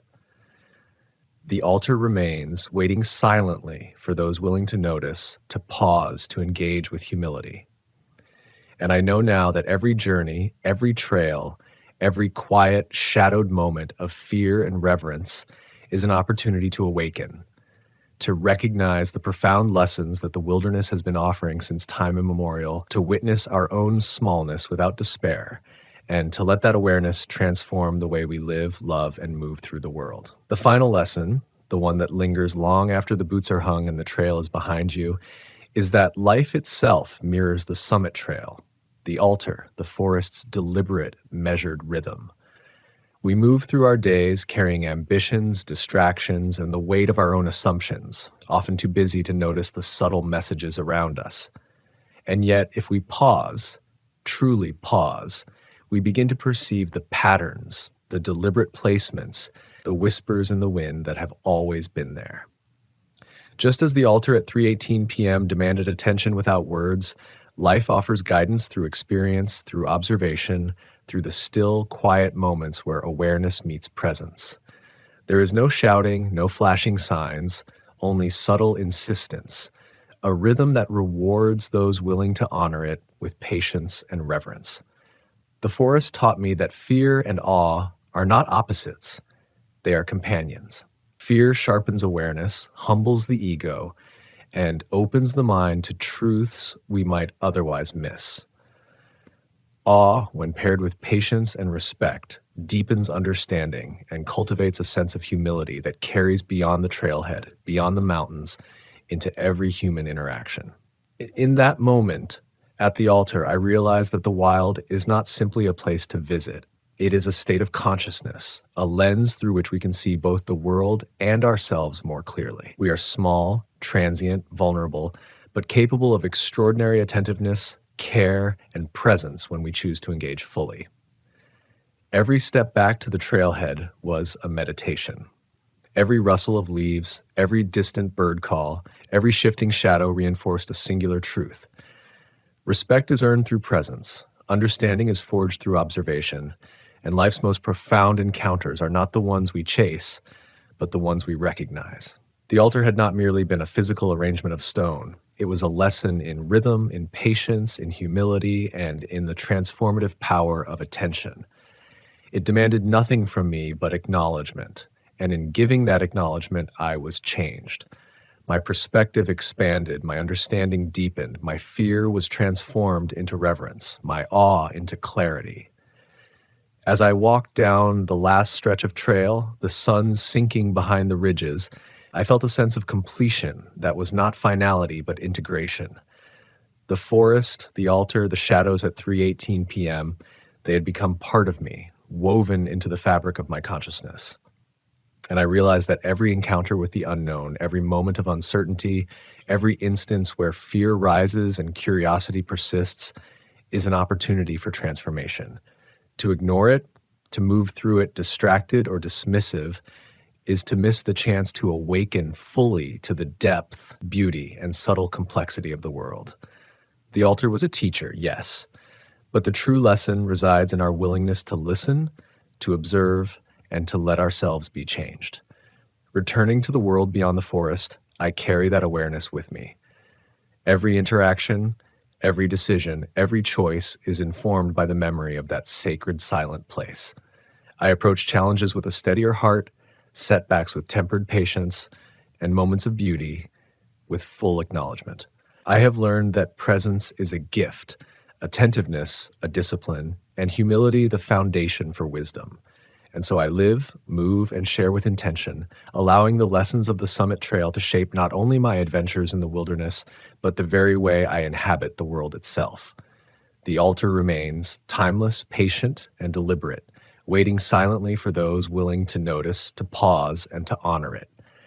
And the forest endures, vast, unyielding, and profoundly instructive, offering its wisdom to anyone willing to walk attentively, to breathe deeply, and to meet fear with respect.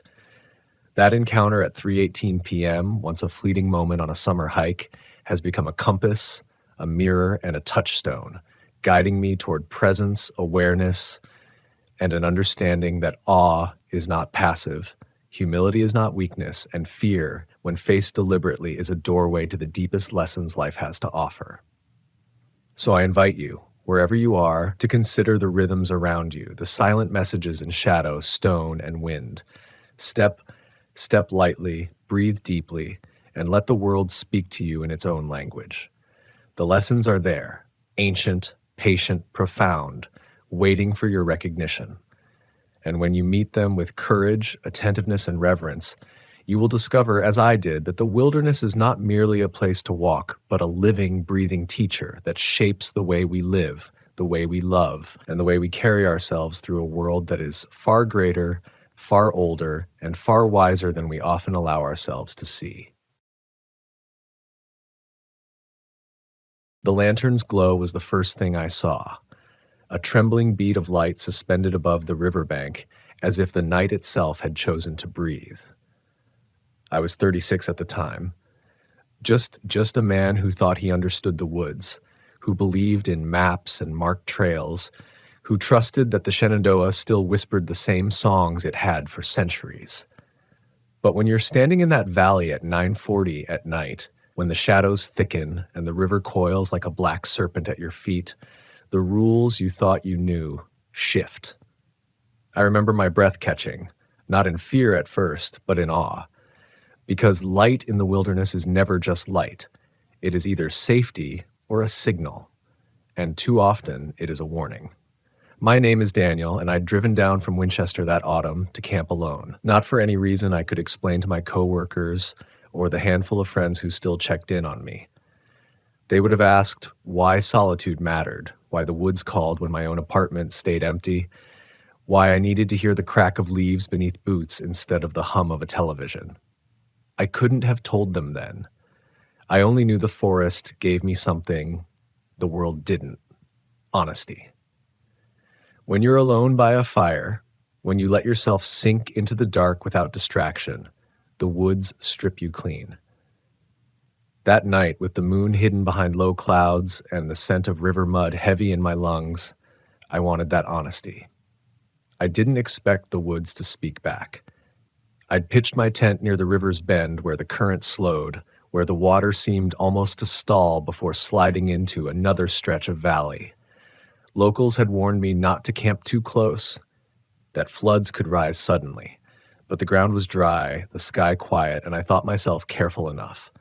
I'd carried my lantern, my journal, the usual gear, because preparation felt like armor, and in the daylight it was easy to believe that gear would be enough. But night makes fools of us. It narrows the senses until every rustle feels deliberate.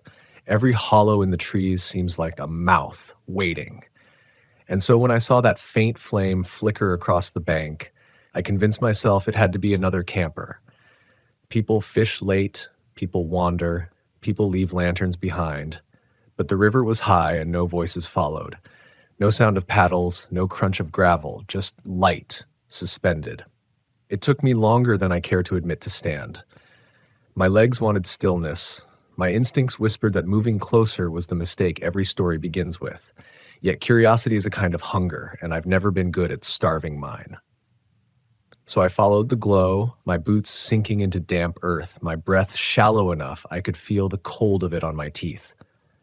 Across the water, the lantern swayed slightly, as if carried by a hand I couldn't see. Sometimes it brightened as though fed by sudden fuel, and other times it dimmed until it seemed ready to vanish. I told myself 100 things, that maybe it was a trick of the mist, maybe some kid with a flashlight, maybe a hunter heading home late.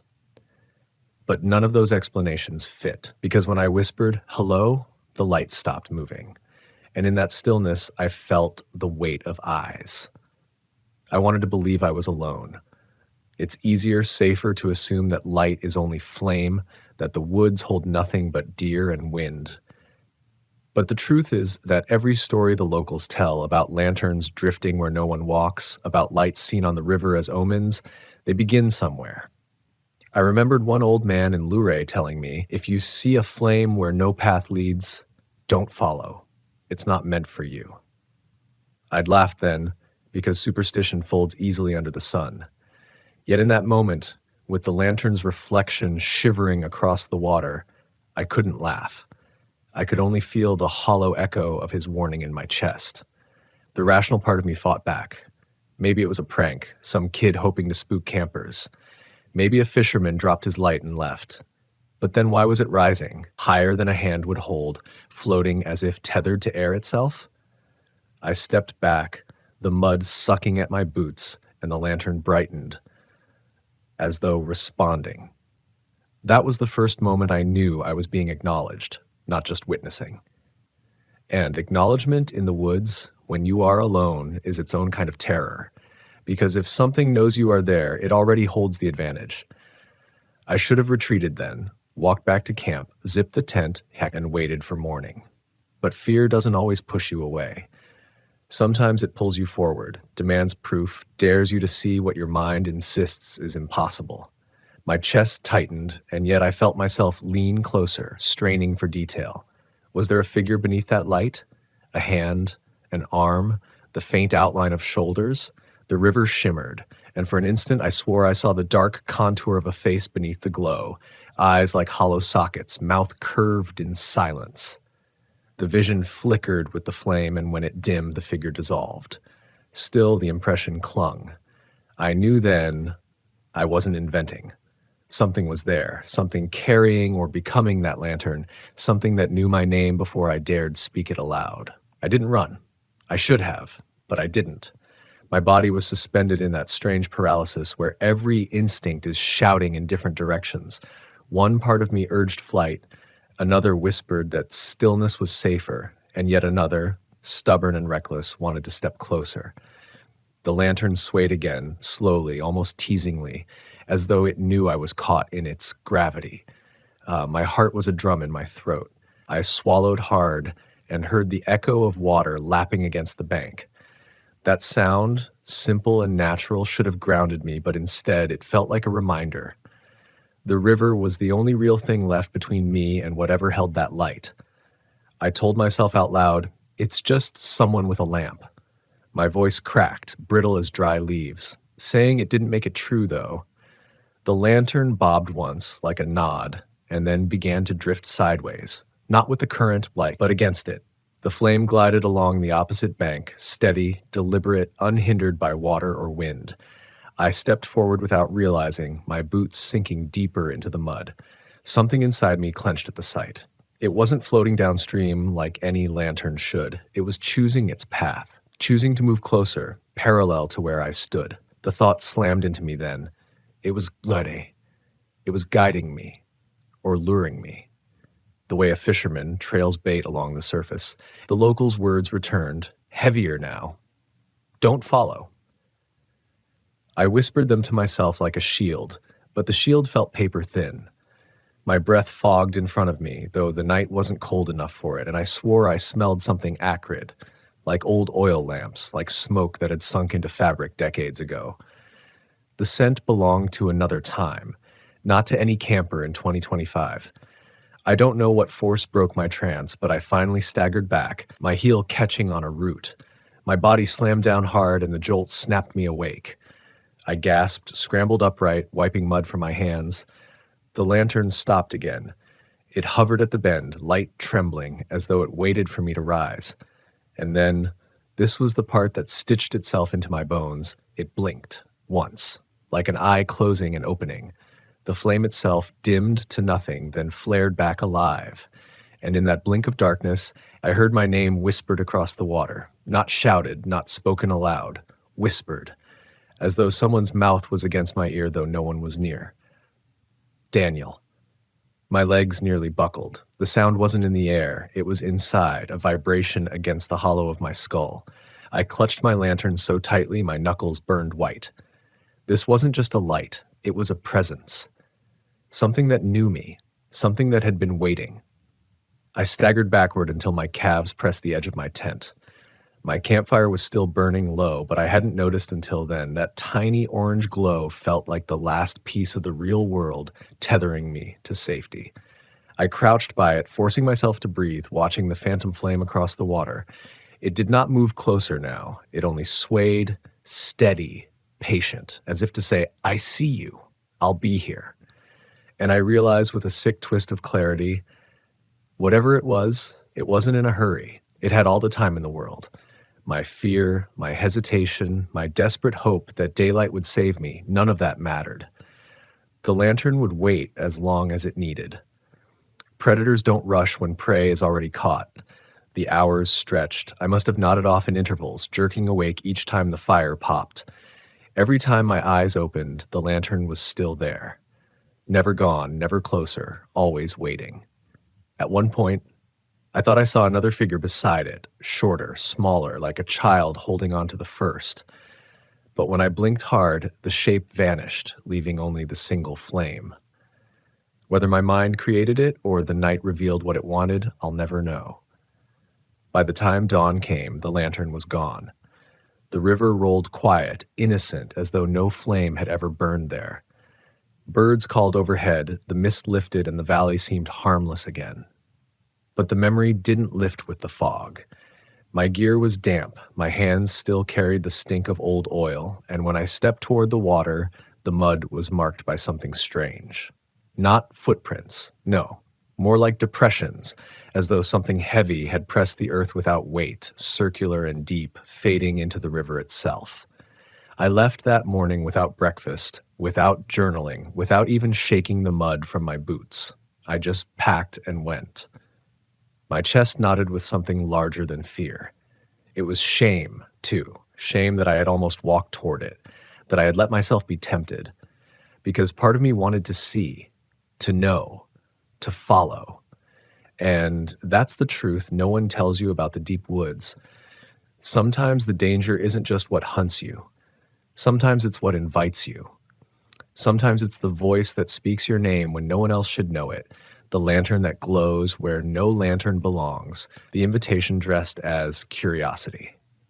The choice is always yours, but the woods know how to make you choose wrong. I couldn't bring myself to tell anyone right away. Back in town, when the barista at the diner asked how the trip had gone, I just muttered something about quiet nights and good hiking. My voice was steady, but my chest felt tight with the weight of a truth I couldn't hand over. Because how do you explain a lantern that calls your name across a river? How do you tell people that the dark doesn't just hide things, it speaks? Most would laugh, and the rest would look at me with that polite, pitying silence reserved for people who've been alone too long. So I carried it myself, like a splinter you can't dig out. But carrying it changed me. I stopped camping near rivers.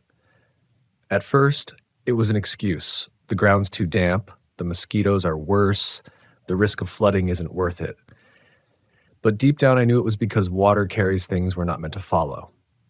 Rivers hold reflections, and reflections invite illusions. Every time I saw water glinting in moonlight, I imagined that lantern bobbing, steady, patient, waiting for me to give in. I told myself I wasn't afraid, just cautious, but I was lying. The truth is I'd never felt so small. The woods had always been honest to me, but this time they had reminded me that honesty doesn't mean kindness. Weeks passed before I went out again. When I finally did, I drove higher into the mountains, away from valleys and streams, looking for dry ground and open sky. I thought distance would make me braver. But even there, even where no river whispered, the memory followed. Each night by the fire, I'd catch myself staring too long into the flames, waiting for them to dim and flare the way that phantom lantern had. And sometimes when the wind shifted, I thought I smelled it again.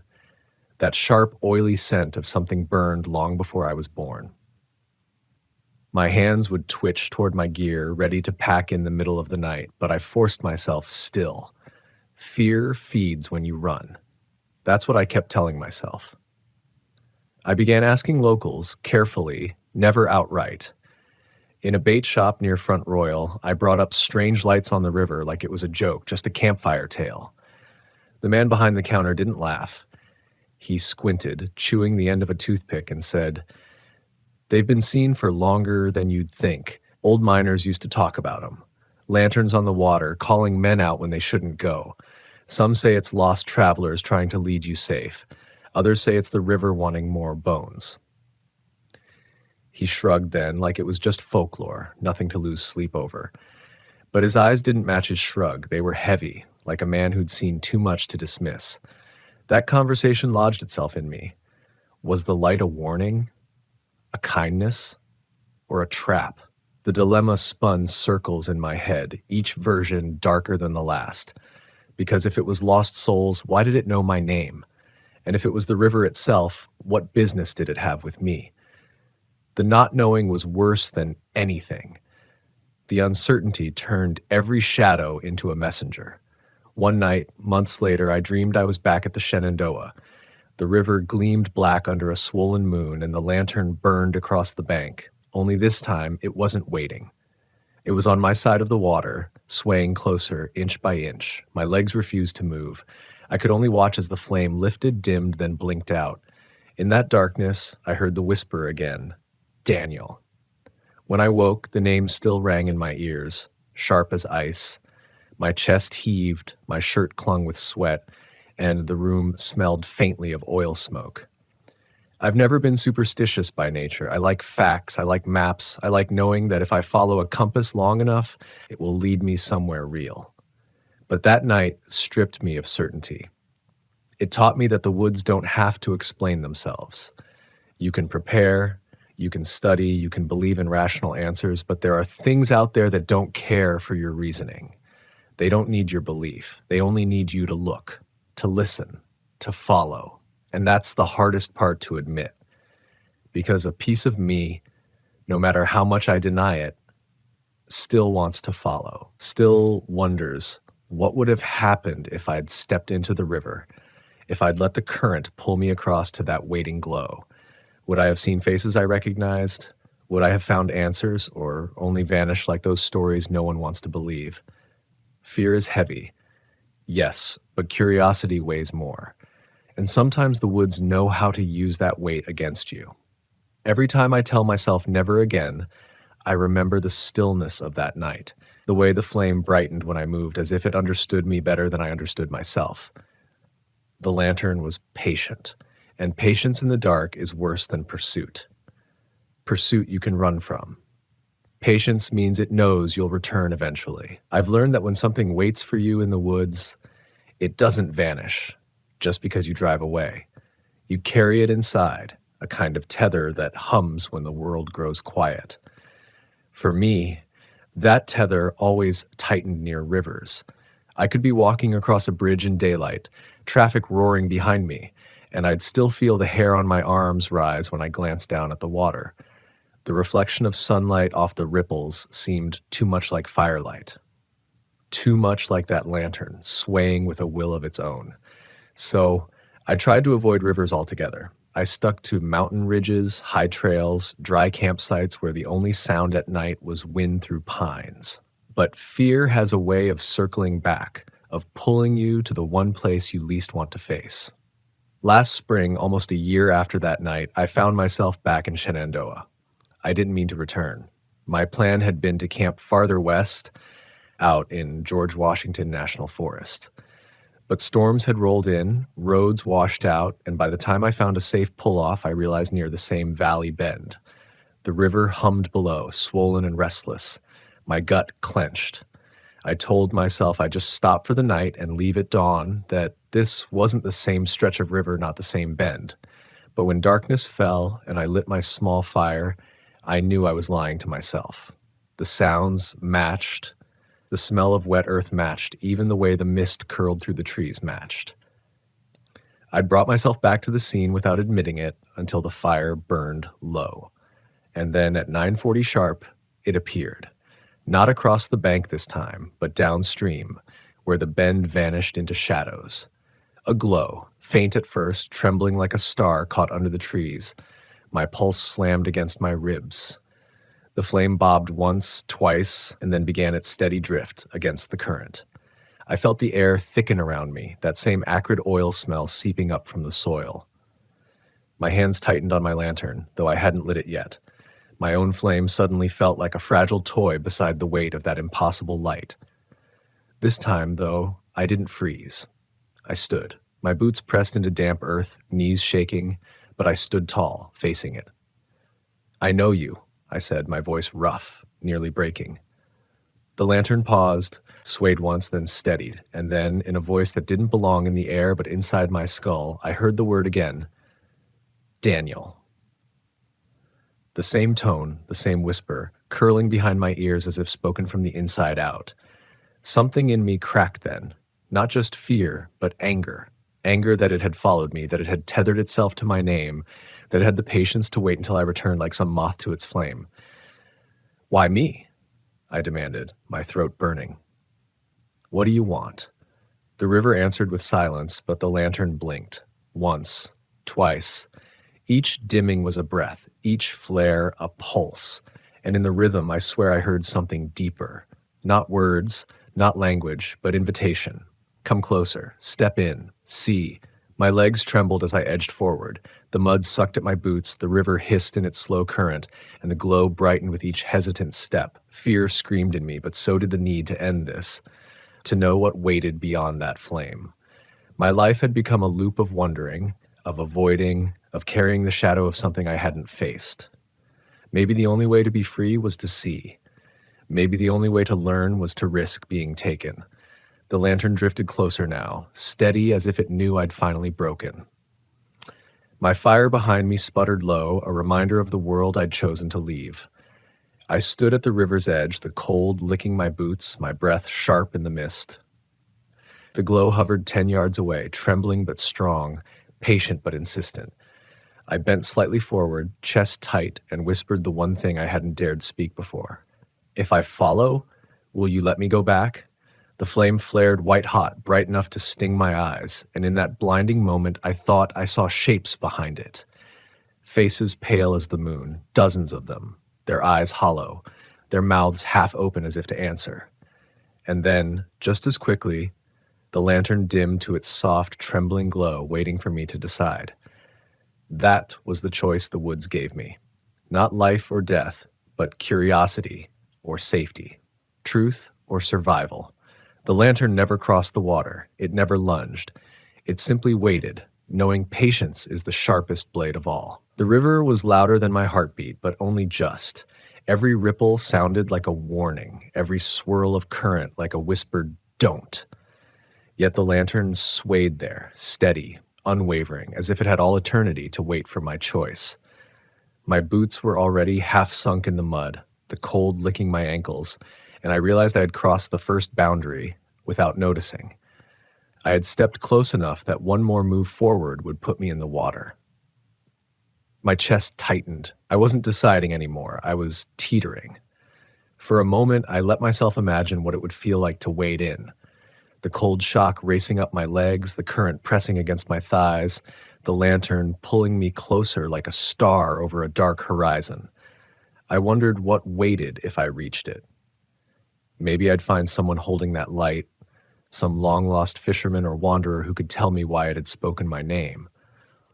Or maybe I'd find no one at all, just fire suspended in air, feeding on nothing but the river's hunger. The possibilities twisted in me, terror and temptation, braided so tightly I could barely tell them apart. And then I remembered the old man's voice in Luray, gravel thick in his words. If you see a flame where no path leads, don't follow. I had laughed when he said it. Laughed. And here I was, ankle deep in mud, seconds from breaking the only rule the valley seemed to care about. My laughter had aged into shame. The lantern blinked again, a dimming, a flare, and with the darkness between those pulses came the whisper. Daniel. Softer, this time. Urgent. I clutched at my chest, fingers pressing against the skin like I could push the voice back out. My name no longer sounded like mine. It sounded borrowed, stolen, carried across the water for something else to use. I stumbled backward, one step, then another, until the mud loosened its grip. My knees buckled and I nearly fell, but the firelight from my camp caught the corner of my eye. That small orange glow, pitiful compared to the phantom flame, felt suddenly vital. It was real. It was mine. The lantern across the river brightened as if angered, as if to say, "You don't turn away from me." The scent of oil grew stronger, choking thick in my throat. And then something broke. Not in the world, but in me. I dropped to my knees, my voice shaking as I shouted across the water, "You can't have me!" The words felt pathetic, too small against something so patient, so old. But once spoken, they freed me. My chest loosened, and the tether I'd carried for months seemed to snap. The lantern flared one last time, so bright it burned its reflection into my vision, and then it vanished. No fade, no drift. Gone.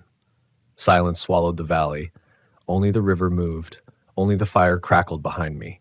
I stayed there on my knees, shaking, the mud soaking through my jeans, waiting for the glow to return.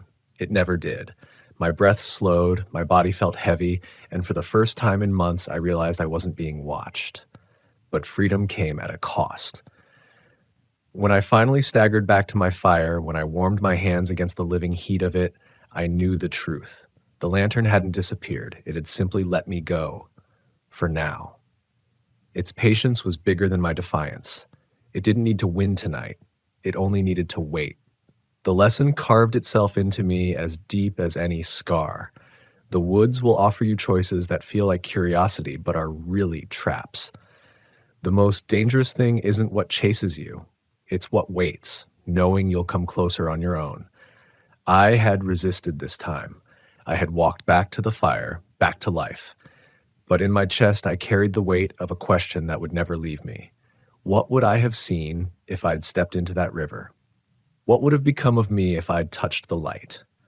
That question is the cruelest part, because fear keeps you alive, but curiosity makes you wonder if survival was the right choice at all. I've spent years in the woods, years camping alone, learning to trust the silence, learning to trust myself inside of it. But after that night, I understood something I never wanted to admit. Not every silence is yours. Sometimes the quiet belongs to something older, something patient, something that only needs a name to call you closer. And once it knows your name, it never truly forgets. Back home, people asked me if I'd keep camping. Some assumed I'd quit, trade nights under the stars for the safer glow of street lamps. But leaving the woods wasn't an option. The forest is a mirror, and if you run from it, you run from yourself. What happened by that river didn't make me hate the wild, it made me respect it in a way I never had before. Respect born not from beauty, but from the raw understanding that the woods do not care for your safety. They care for balance, and balance demands risk. When I tell the story now, rarely and only to those who have felt fear curl its claws inside their own ribs, I don't describe it as a ghost story, not as folklore, not as superstition. I describe it as a choice, because that's what it was in the end. A choice between stepping into something unknown and staying with what was real. A choice between giving my name to the dark or keeping it my own. I chose the fire. I chose the weight of my body grounded to the earth, the warmth of a flame I could touch and feed. But the choice didn't erase the lantern. It only postponed it. Somewhere along that river, maybe at 9:40 every night, that light still burns. Maybe it waits for the next wanderer, the next person reckless enough to camp too close to the water. Maybe it waits for me again, knowing that curiosity is not something a person kills once. It's something that claws back night after night, whisper after whisper. I think about it when I walk the ridges, when I look down at rivers glittering far below. I think about it when I see fishermen at dusk, lanterns swinging from their hands, their reflections stretched and broken by the current. My throat tightens each time, the memory rushing back like cold water against my skin. And yet, even through the fear, there's that other pulse, the desire to see, to know, to follow. That's the cruel gift the phantom lantern leaves you with. The ache of questions you will never answer without risking everything. So, if you ever find yourself in Shenandoah at night, if you pitch your tent by the river because the ground feels level and the sound of water soothes you, remember this. At 9:40, the dark grows restless, the mist bends in strange ways, and sometimes a light will appear across the water, steady and patient. Do not follow. Do not answer when it speaks your name. The flame you see is not a friend. It is not safety. It is not meant for you. Step back, return to your fire, hold on to the truth of heat and ash and smoke, because the lantern can wait, but it cannot burn without your gaze. Do not give it that gift. Do not let it carry your name away into the river. And when you leave in the morning, mud still clinging to your boots, chest heavy with the weight of what you didn't do, take pride in that restraint, because the most dangerous things in the woods aren't the ones that chase you. They're the ones that wait quietly, knowing sooner or later someone will always take a step too close. That night, I didn't give in. That night, I walked back to the fire. But the story doesn't end in triumph. It ends in a reminder that the woods will always test you, that fear is not weakness but wisdom, and that some lights are meant to be left unseen. So when I say my name now, I say it with care. Because once a lantern in Shenandoah carried it across the water like it belonged to something else. And I know, as surely as I know the sound of leaves cracking under my boots, that the phantom lantern is still out there, waiting, patient, burning against the riverbank at 9:40 p.m. The first time I realized that the woods had a language of their own, it was in Yellowstone, on a night that seemed ordinary until it wasn't.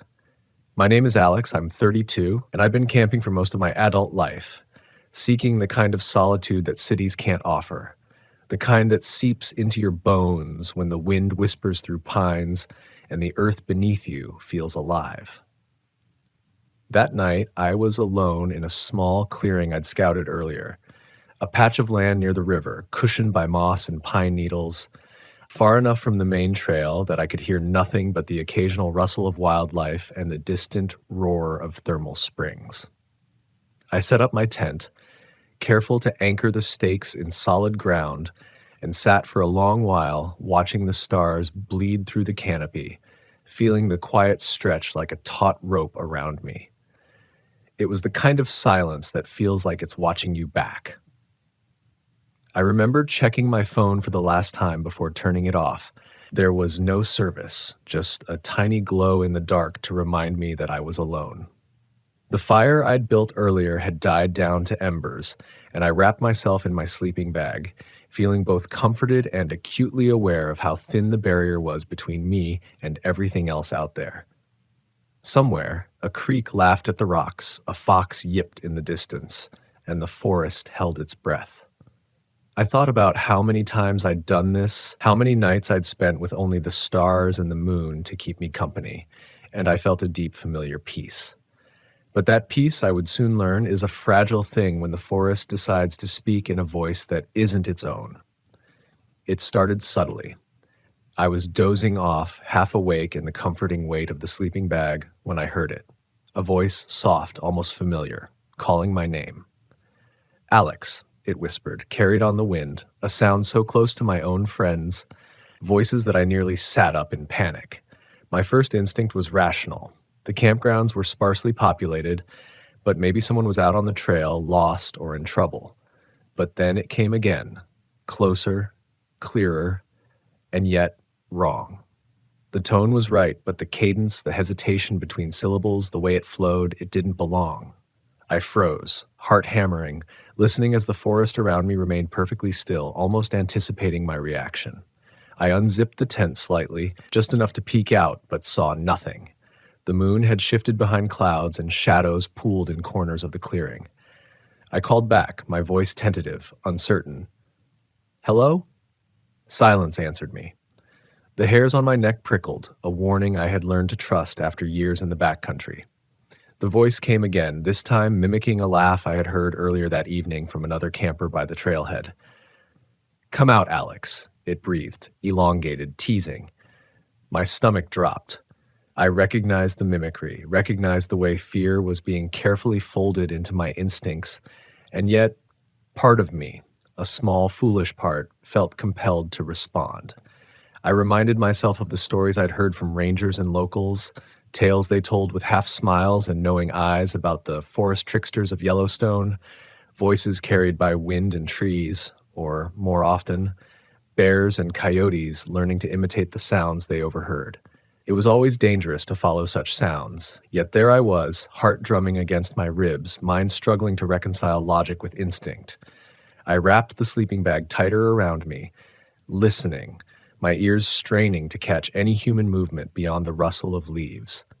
Then I heard it again, a whispered question, one that mirrored my own voice perfectly. "Are you awake?" The logical part of me screamed to stay inside, to ignore it, to wait until dawn. But another part, the part that thrives on discovery, on testing the limits of fear and trust, made me pause. I wanted to know, to see if this was another camper, some lost soul calling for help, maybe just another human who had stumbled into the same eerie magic of the woods. I unzipped the tent fully, stepped into the cool night, and the forest greeted me with a hush that felt alive. The voice repeated itself, closer now, precise in its imitation, and I realized with a shiver that it knew the timbre of my own reactions, that it had been listening, learning, anticipating.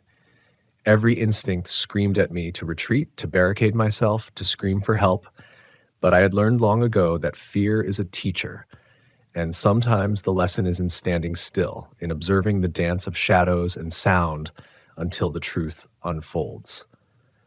The voice called again, and this time I could hear more than imitation. A subtle shift, a discordant undertone, almost like the breath of an animal trying and failing to replicate humanity. I gripped my flashlight, the beam slicing through the darkness in shaky arcs, illuminating nothing but swaying branches and the occasional glint of dew. No figure, no movement, just the forest, ominous, expectant, and patient. I started walking, slow, deliberate, letting my senses stretch wide. The voice followed, or at least something followed, moving with me, a mirror of my own hesitation and curiosity. I realized then that the forest was testing me, measuring how far fear could pull a person from the safety of their home, their tent, their fire. And I realized, too, that in this testing, in this terrifying mimicry, there was a lesson about self-trust, about listening not only to the sounds of the woods, but to the quiet, steady guidance of your own mind and body.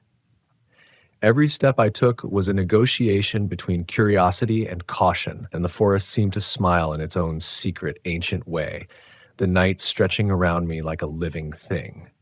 As I moved through the clearing, the voices began to fragment. What had once been clear mimicry devolved into fractured echoes, syllables that didn't belong together, laughter that ended abruptly, and then silence.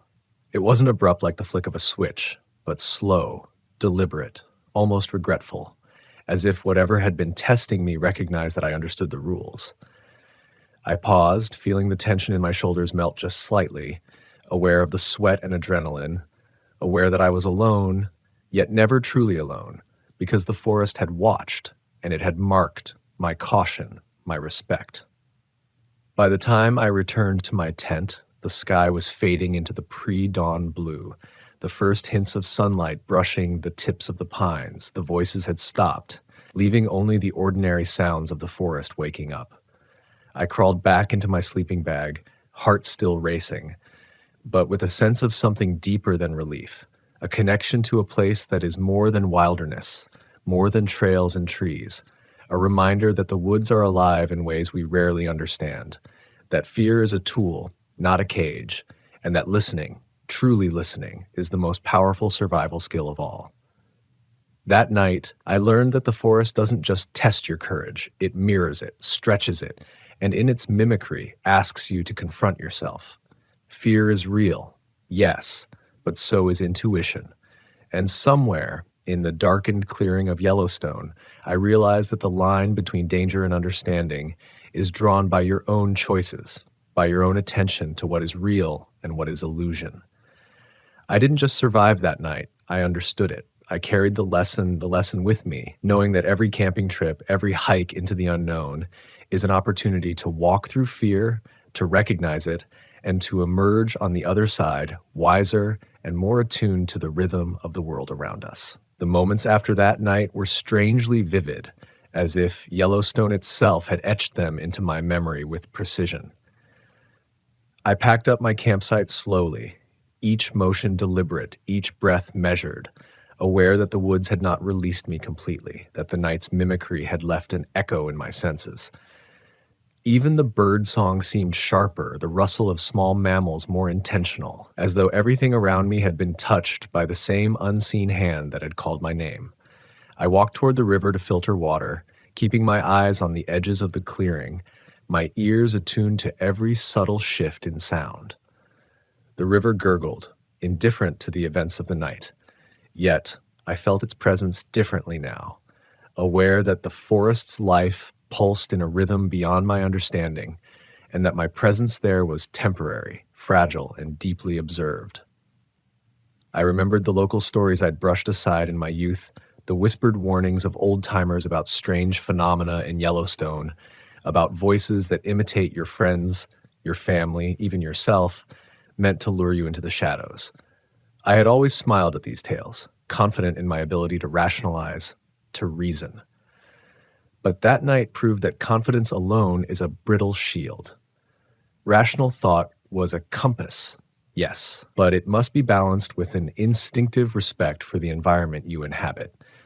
The mimicry I heard was no prank. It was a lesson wrapped in fear, a reminder that survival is as much about restraint as it is about courage. Walking along the moss-covered trail, I realized that the fear I'd felt was an essential lens, sharpening my perception of both the terrain and myself. By mid-morning, the sun had lifted higher, and the warmth seeped through my jacket, coaxing my muscles to relax. I sat on a flat rock near the riverbank, sipping water, and watched steam rise from the thermal features nearby. The place felt alive in a way cities never could, the air heavy with mineral scent and the faint undertones of pine resin. I thought about the decision I had made the night before, staying calm, observing, resisting the lure. And I understood that fear, when confronted rather than avoided, can transform into clarity. The forest had tried to manipulate me, to draw me out of safety, and yet it had rewarded my discipline. In those moments of silence, the forest wasn't threatening. It was instructive. I continued my hike toward a ridge I had planned to explore, but my mind kept replaying the night's events. I imagined the voice again, the uncanny precision of its mimicry, the way it mirrored hesitation and curiosity, as though it had studied me. And I realized something profound. This experience wasn't about danger alone. It was about presence, being fully engaged in the moment, attuned to the environment, and willing to confront the unknown without surrendering to panic. Every step I took along the rocky incline, every careful placement of my boots, every measured breath was informed by that encounter. Fear was no longer an enemy. It was a guide, a subtle instructor that sharpened my awareness and deepened my respect for the wilderness. Reaching the ridge, I paused to look out over the valley below. The light had shifted to a warm amber, illuminating the forest canopy in an ethereal glow. From this height, the trails I had walked seemed like thin veins across the earth, insignificant yet vital. And I understood that my experience, terrifying as it had been, was a thread in the larger tapestry of life here, a reminder that nature communicates in ways humans are only beginning to comprehend. It wasn't just about surviving, it was about listening, interpreting, and responding with integrity. The forest had spoken, and I had answered, not with bravado, but with awareness and humility. That night, as I set up camp again under the vast expanse of stars, I felt a different kind of anticipation. I wasn't seeking fear or drama. I was seeking understanding. The mimicry that had unnerved me had opened a door into a deeper comprehension of the wilderness, an understanding that danger is often inseparable from revelation. The wind whispered through the pines, carrying fragments of sound that might have been the echo of the previous night, or might have been nothing at all. I lay in my sleeping bag, listening with intent, noting the rhythm of the forest, noting the spaces where shadow and silence intertwined. The fear was still there, subtle and potent, but it no longer dictated my actions. Instead, it informed them, guiding me with precision that logic alone could not provide. As I drifted into a light, alert sleep, I reflected on the way fear shapes experience. It isn't merely an obstacle. It's a lens through which the wilderness tests our attention, our patience, and our self-knowledge. When I had confronted the mimicked voices, I had confronted my own reactions, my impulses, my curiosity, and my hesitation. I realized that these encounters, whether orchestrated by wildlife, by wind, or by some deeper, unexplainable force, were opportunities, invitations to see the world with greater clarity. By acknowledging the fear, yet remaining deliberate in my choices, I had engaged with the forest in a dialogue, one that carried lessons I would not soon forget. When I left Yellowstone weeks later, I carried more than photographs and memories. I carried a refined sense of attunement. Every camping trip since has been infused with that awareness, the knowledge that the wilderness is alive not only with flora and fauna, but with subtle forces that test our perception and character. The mimicry of voices at 1:56 a.m. was terrifying in its immediacy, but transformative in its aftermath. It taught me that the woods demand respect, that fear is an instrument of insight, and that true courage is measured not by absence of fear, but by the clarity with which we navigate it. Even now, when I recount the story to friends or fellow campers, I notice the way silence stretches after the punchline, how their imaginations catch on every detail, how they too sense the forest's unseen presence. It is a reminder that fear and wonder are intertwined, that the unknown can shape us as profoundly as any known danger. And in that understanding, I find inspiration. Not just to venture into the wilderness again, but to approach life itself with the same vigilance, respect, and openness to lessons that often arrive wrapped in shadows and whispers. I remember the final night in Yellowstone with a clarity that almost feels sacred, the way the forest seemed to hold its breath around me, as if acknowledging the journey I had undergone, not just through the wilderness, but through my own mind.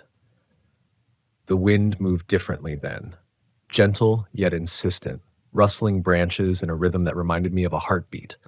I lay in my tent, not anxious, not alert, but fully present, attuned to every nuance of sound and shadow. And then I heard it again, a whisper, soft, almost imperceptible, but this time it wasn't calling my name. It was laughter, not mocking, but warm, curious, playful, a sound that carried the echo of the night's lessons. I didn't panic. I didn't need to. I had learned that responding to fear with thoughtless action only feeds its power.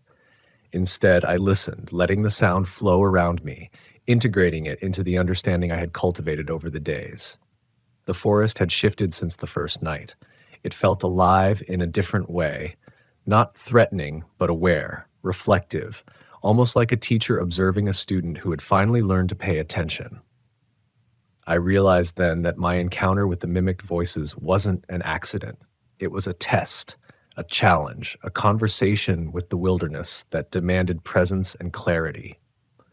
Fear had led me to the edge of instinct and reason, and in standing there without surrendering to panic, I had uncovered a truth that transcends camping or hiking. The world, whether human, natural, or something in between, reveals its lessons to those who listen deeply. When I emerged from Yellowstone, the morning sky painted in pinks and golds over the ridges, I felt the weight of transformation. Each step away from the forest felt deliberate, a silent acknowledgement of what I had learned. The mimicry of voices, the eerie closeness, the way the forest had seemed to anticipate my every reaction. These were not just moments of fear, but moments of profound understanding.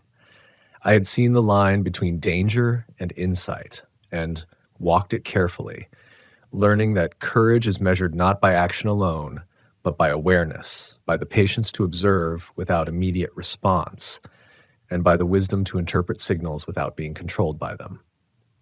Driving away from the park, the silence of the woods replaced by the hum of the car, I reflected on how often in life we are called to respond to voices that seem familiar, that mimic our desires or fears, trying to lure us away from clarity. And just as in Yellowstone, the challenge isn't in the call itself, but in the strength to remain grounded, to honor instinct and reason together, and to emerge wiser. That night at 1:56 a.m., the forest had lured me, tested me, and ultimately guided me toward a deeper understanding of both the world and myself. Even now, years later, I carry that night with me every time I set up camp, every time I hike trails where shadows stretch long and sounds carry far. I move with a heightened awareness, not of fear alone, but of presence, patience, and respect. The mimicry of voices is no longer a source of terror. It is a reminder of the depth, intelligence, and unpredictability of the wilderness. It reminds me that fear is never wasted if it teaches us to see, to listen, and to act with clarity. That night shaped the way I approach the unknown, the unexpected, and even the ordinary, instilling a quiet confidence that comes from understanding that courage is not absence of fear, but mastery over its direction.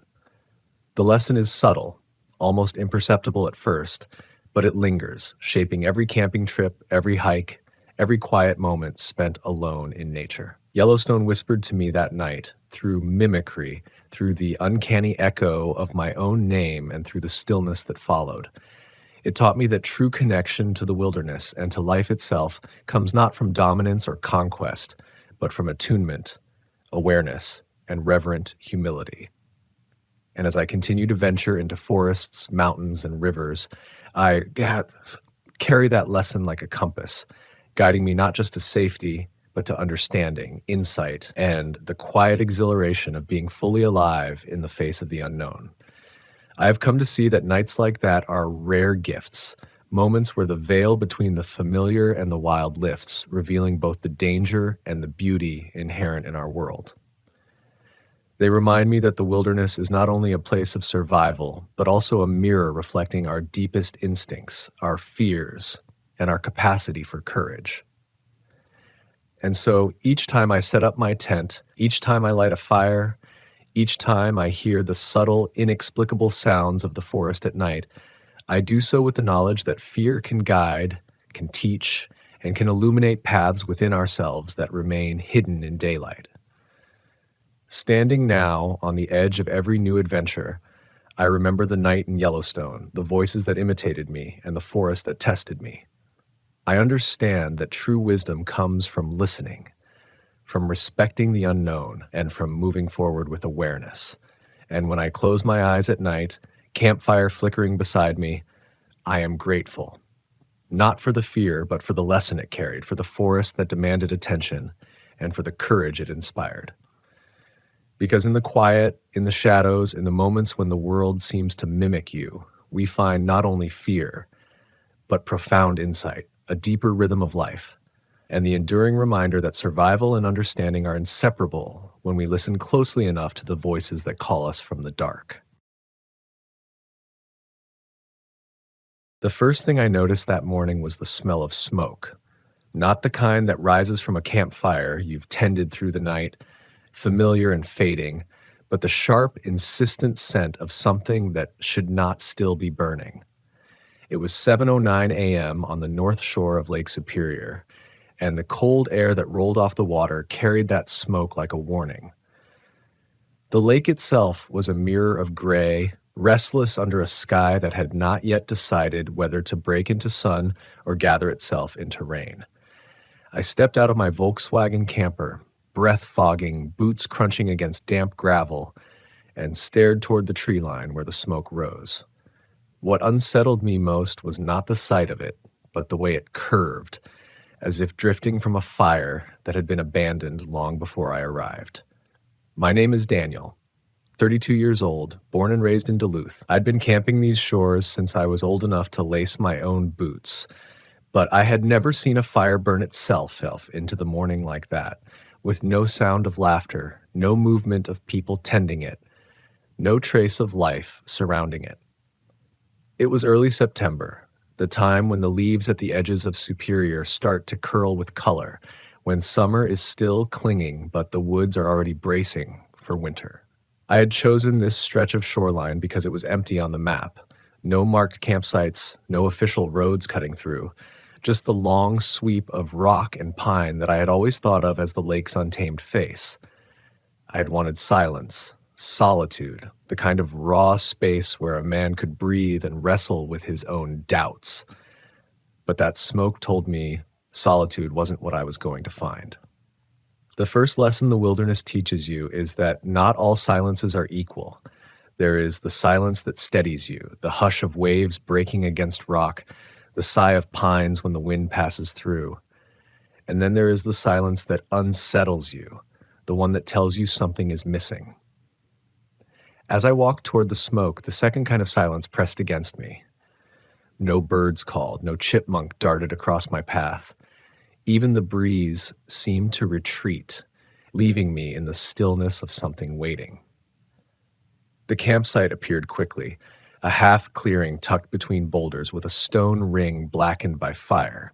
The flames themselves were gone, reduced to glowing embers and thin columns of smoke that reached for the sky as though refusing to let go.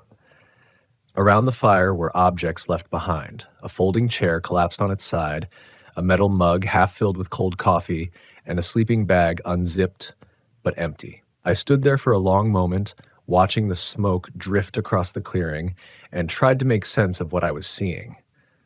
Campers don't leave their gear like this, not unless something urgent drives them away. My first thought was injury, someone gone to get help. But the shore was empty in both directions, and the nearest ranger station was miles inland. The second thought was darker, one I pushed aside almost as quickly as it came, that whoever had built this fire had not left by choice. And yet, if that were true, why had no one reported it? Why had I found it in such an undisturbed state, as if time itself had paused when they disappeared? I crouched beside the fire, reaching my hand toward the embers. They were still hot enough to blister if I pressed down, which meant the fire had been left not hours ago, but minutes. Whoever had built it might still be close, hidden among the pines, watching me from the shadows. That thought stirred something primal in me, the kind of unease that rises from the spine and settles in the gut. I turned slowly, scanning the tree line, the jagged rocks, the faint trail that cut deeper into the woods. Nothing moved. Nothing spoke. Only the smoke whispered upward, a reminder that I was standing inside someone else's unfinished story. I should have left. That is the truth of it. Any seasoned camper would have turned back and walked to their van and driven until the shoreline widened into towns where people carried explanations in their voices. But I stayed. I stayed because fear has a strange weight, or it can root you. And that morning, my fear anchored me to that abandoned fire, compelling me to understand what had happened here. The way the mug tilted, the way the chair folded as if collapsed under sudden pressure, the sleeping bag spread open but not climbed into.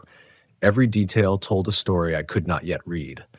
And so I walked deeper into the clearing, each step feeling like a trespass into a life that had vanished. There was no trash, no wrappers, no careless signs of human presence. Whoever camped here had known the woods, respected them. Their absence was deliberate in its silence, as if they had been erased instead of departed. I bent to pick up the mug, its rim cold against my fingers, and noticed a film clinging to the surface.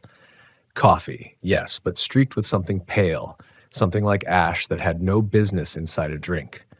I set it down carefully, uneasy at the thought of what else I might find if I kept looking. That's when I heard it, the faintest sound from the direction of the trail, a shift of weight against leaves, measured, slow, too controlled to be an animal.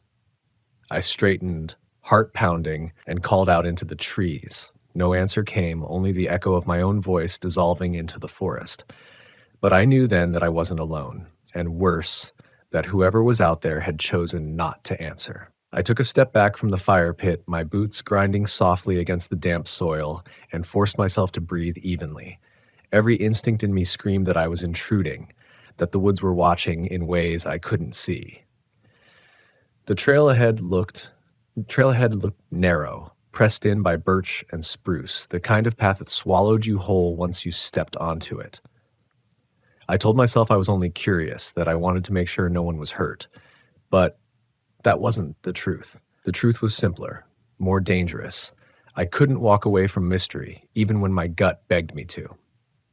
Curiosity has its own gravity, and once it grips you, it drags you forward whether you're ready or not. I left the mug where it was and followed the sound.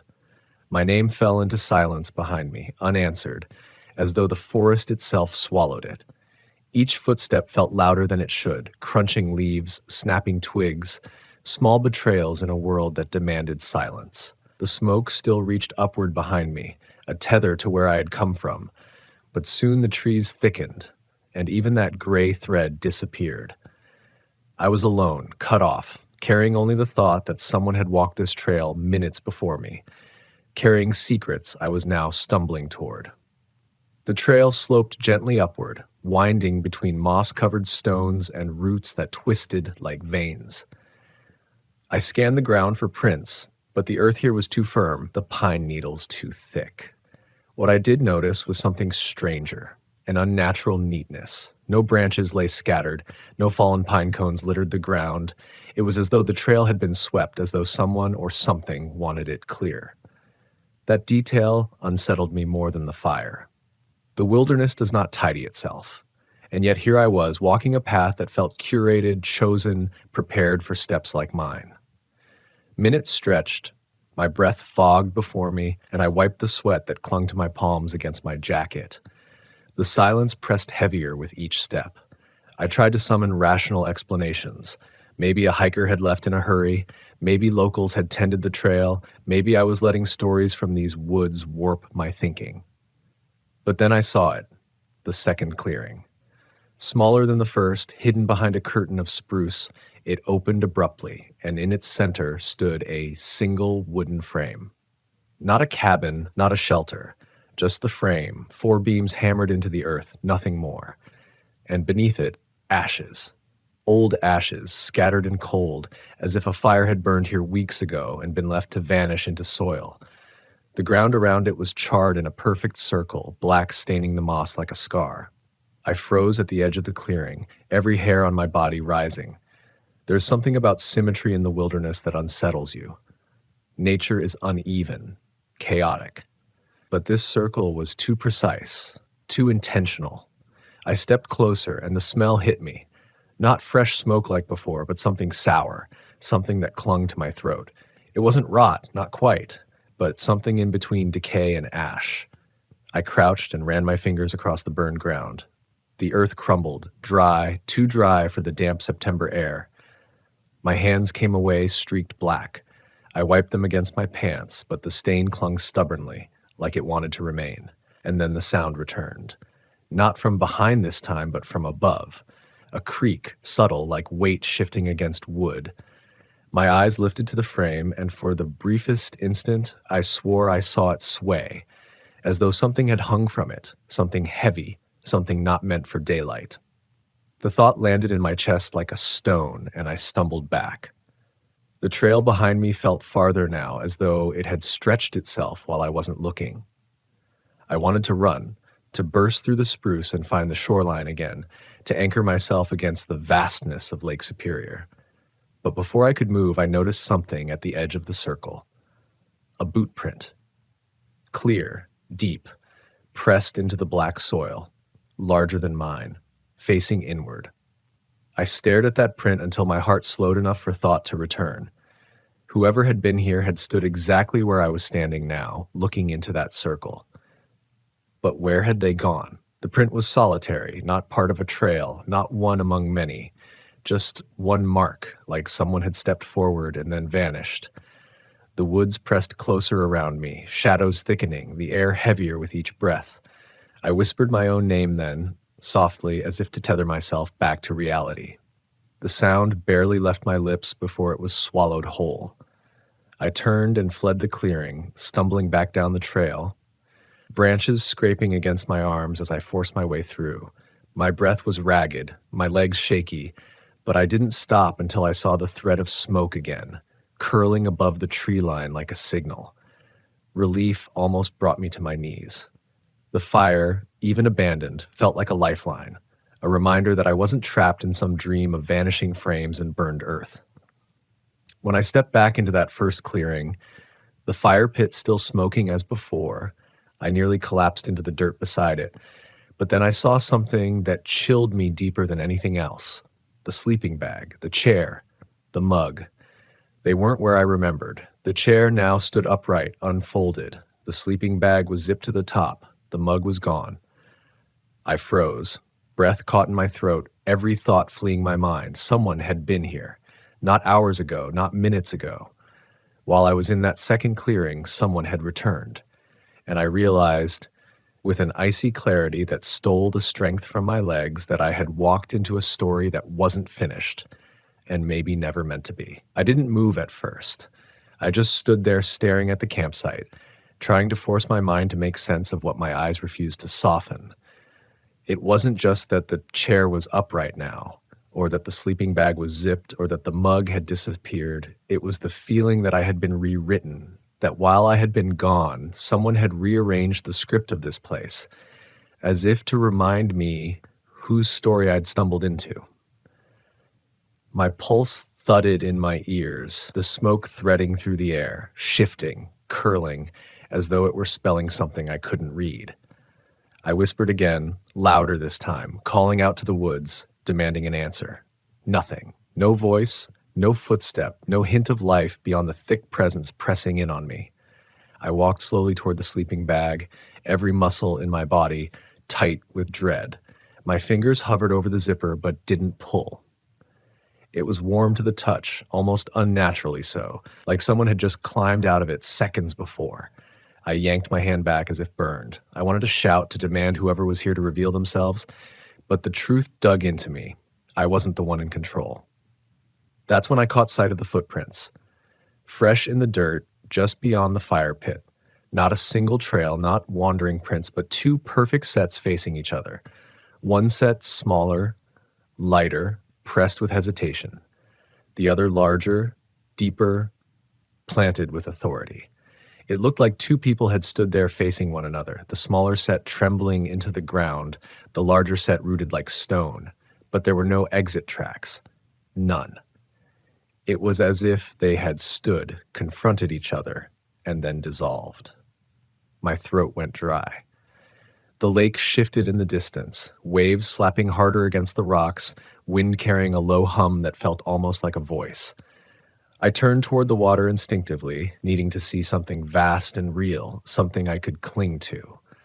Lake Superior had always been my anchor, the endless stretch of water, brutal and honest, reminding you how small you were, but also how alive. That morning, though, the lake felt different. The horizon blurred as though distance itself had been smudged, and the surface rippled in a way that didn't match the wind. For a fleeting second, I thought I saw shapes moving beneath the water, long and pale, vanishing as soon as I blinked. I pressed my palms against my knees, grounding myself, reminding myself to breathe. Fear can make you see patterns where none exist. That's what I told myself. But the campsite told a different story. Something had shifted here, not just physically, but in the order of things, as though I'd stepped into a loop I didn't belong to. The smoke, the rearranged belongings, the footprints, each detail whispered the same truth. This place was active, alive in a way I couldn't name. I considered leaving, just turning back, walking briskly to the van, and driving until the trees thinned and the shoreline bled into towns. I even pictured the road home, the safety of routine, the warmth of a diner coffee cup. But the thought clashed hard with something deeper in me. I'd grown up near these waters. My father had fished them. My grandfather had built cabins in the woods that overlooked them. To run now felt like betrayal, not of bravery, but of the connection I'd always claimed to have with this place. If something was wrong here, if something had happened to whoever abandoned that camp, didn't I have a duty to at least face it? The wind shifted, carrying the smell of the embers, sharper now, mixed with something metallic. Blood, I thought, before I could stop myself. My stomach tightened, my chest constricted. I followed the scent instinctively around the far side of the fire pit. And there it was, a small scrap of fabric snagged on a branch, blue, frayed at the edge, streaked with something dark that had dried into it. I crouched and reached for it, my hand trembling before I even touched it. It was stiff with whatever had stained it. I shoved it into my jacket pocket without thinking, as though removing it from the clearing would lessen the weight pressing against me. The silence deepened then, and I became aware of my own body in an unfamiliar way, each breath loud, each heartbeat echoing in my ears, the subtle creak of my jacket as I shifted, and under all of it, a rhythm. Not mine, not the forest's, a steady thump, thump, thump, faint but clear, as though someone was hammering deep in the woods. I turned toward the trail I'd taken earlier, staring into its darkness, half expecting to see that wooden frame sway again in memory. The sound didn't come from there. It came from the opposite direction, deeper toward the shoreline cliffs. My body moved before my mind had decided. I started walking, slow but steady, drawn toward that rhythm. Each step matched it, a strange synchrony that made me feel less like I was walking and more like I was being walked. The trees thinned as the ground sloped downward, and soon I could hear the waves louder, crashing harder, carrying the lake's endless voice. But woven into it was that thumping sound, closer now, as though I was about to find its source. When the trees broke open, I found myself at the cliff's edge. Below, the lake roared, throwing spray high against the rock face. And on the ledge, just a few feet from where I stood, lay another campsite. This one was older, ruined, its fire pit collapsed, its tarp shredded by years of storms. But it wasn't the ruin that caught me. It was the smoke. Thin strands rising from the collapsed pit, stubborn against the wind, curling skyward just as they had in the clearing above. I staggered closer, staring at the impossible. 2 abandoned fires, both smoking, both waiting. My breath shivered out of me as I realized the truth that had been circling me since I arrived. This wasn't a campsite I had found.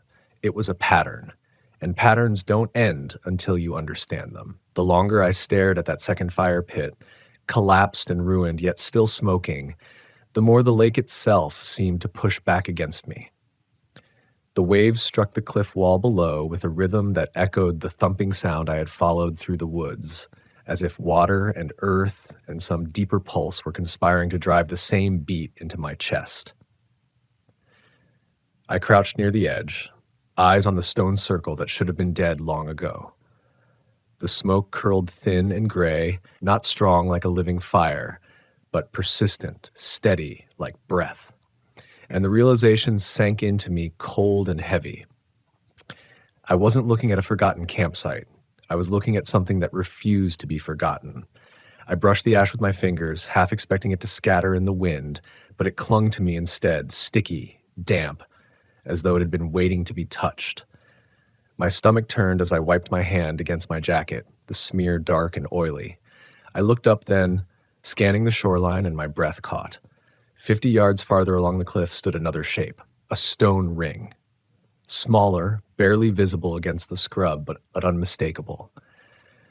And even from here, even with the roar of the waves and the hiss of the wind, I thought I saw a faint wisp rising from it. Another fire, another place abandoned, yet alive in its smoke. A dizzying thought surged through me.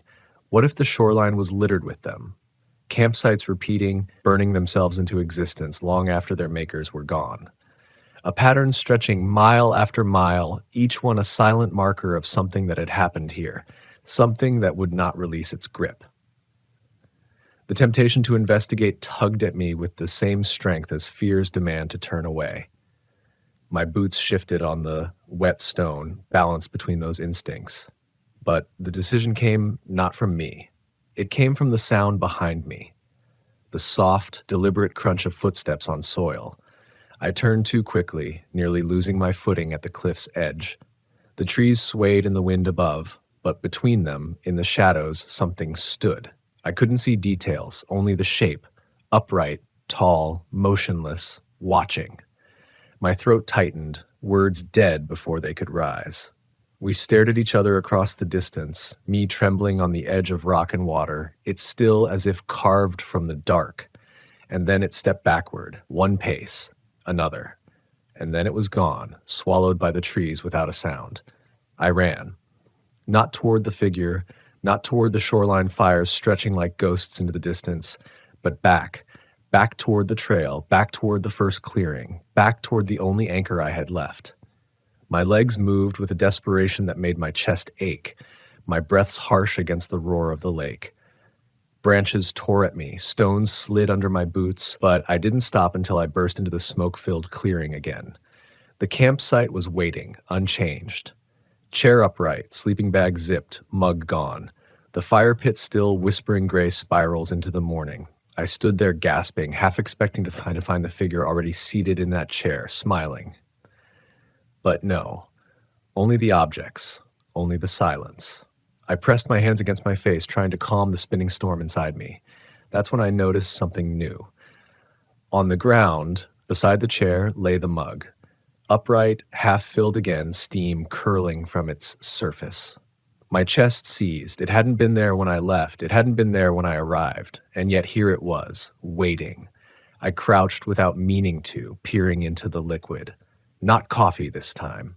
The surface was dark, thicker than water, glinting red when the light caught it. I recoiled, stumbling backward, knocking into the chair. It toppled easily, collapsing into the dirt as if mocking me, as if reminding me how little weight anything carried here. I wanted to scream, to rage, to demand sense from a place that gave none. But the lake silenced me, the wind silenced me. And deep inside, beneath the hammering of my heart, another truth silenced me. This wasn't about being watched. It was about being invited. The campsite, the frames, the fires, they weren't just accidents or remnants. They were calls, traps maybe, or memorials, or something older that used the shape of camping to draw people in. I remembered the footprints facing each other in the dirt, one small, one large. Had they been invited too? Had they stood here, trying to choose, trying to understand, only to vanish into the smoke? I stood at the edge of the fire pit, staring into the embers that refused to die, and a question clawed at me harder than any other. If I left now, would it let me? Or had I already stepped too far inside? My legs trembled, but I forced them to move. I backed away, eyes locked on the smoke until I reached the tree line. I turned only once, just before stepping into the woods. The campsite looked ordinary again, gear scattered, fire smoldering, the kind of scene you might stumble upon and think nothing of. But I knew better now. I knew that ordinary is just a mask the wilderness wears when it doesn't want you to see its teeth. The trail back to my van felt longer, heavier, as if each tree leaned closer, whispering warnings in the hiss of their leaves. My boots found their way by instinct, my mind replaying every detail. The figure in the trees, the mug steaming with something not meant for drinking, the endless pattern of fires along the shoreline. By the time I reached the van, sweat ran cold down my back and my hands shook as I fumbled with the keys. When the engine roared to life, the relief was almost unbearable. I slammed the door, locked it, and sat there staring through the windshield at the still trees. I should have driven immediately, but I didn't. Not right away. Because through the glass, faint in the distance, I thought I saw smoke again, rising between the branches, curling steady, insistent, like it had every intention of following me wherever I went. And in that moment, with the lake stretching endless and gray behind me, I realized some fires don't go out. They wait. I drove. Gravel spat from under my tires and the trees thinned, but the smoke didn't fade in my rearview mirror. It just repositioned itself, always behind me, always the same gray twist. The road I'd taken in was a narrow service track that hugged the shoreline before hooking inland. In the morning light, it should have felt safer, but the world looked washed of color, as if the lake had pulled the blue out of the sky and left a film over everything. I kept my hands at 10 and 2, knocked my breathing into a measured rhythm, repeated the same words in my head: don't rush, don't skid, don't let fear steer. Fear is a terrible driver. If you hand it the wheel, it aims for the nearest tree. 2 miles on, the track opened to a short pullout where the brush had been flattened by trucks. I stopped there, engine idling, the van rocking gently in the wind. The smart choice would have been simple: keep moving, find the highway, find people, report what I'd seen. But my fingers wouldn't leave the key. I could still feel the weight of those two facing footprints, still see the frame in the second clearing swaying when no wind moved, still smell the sour ash that clung to my skin even after I'd wiped it away.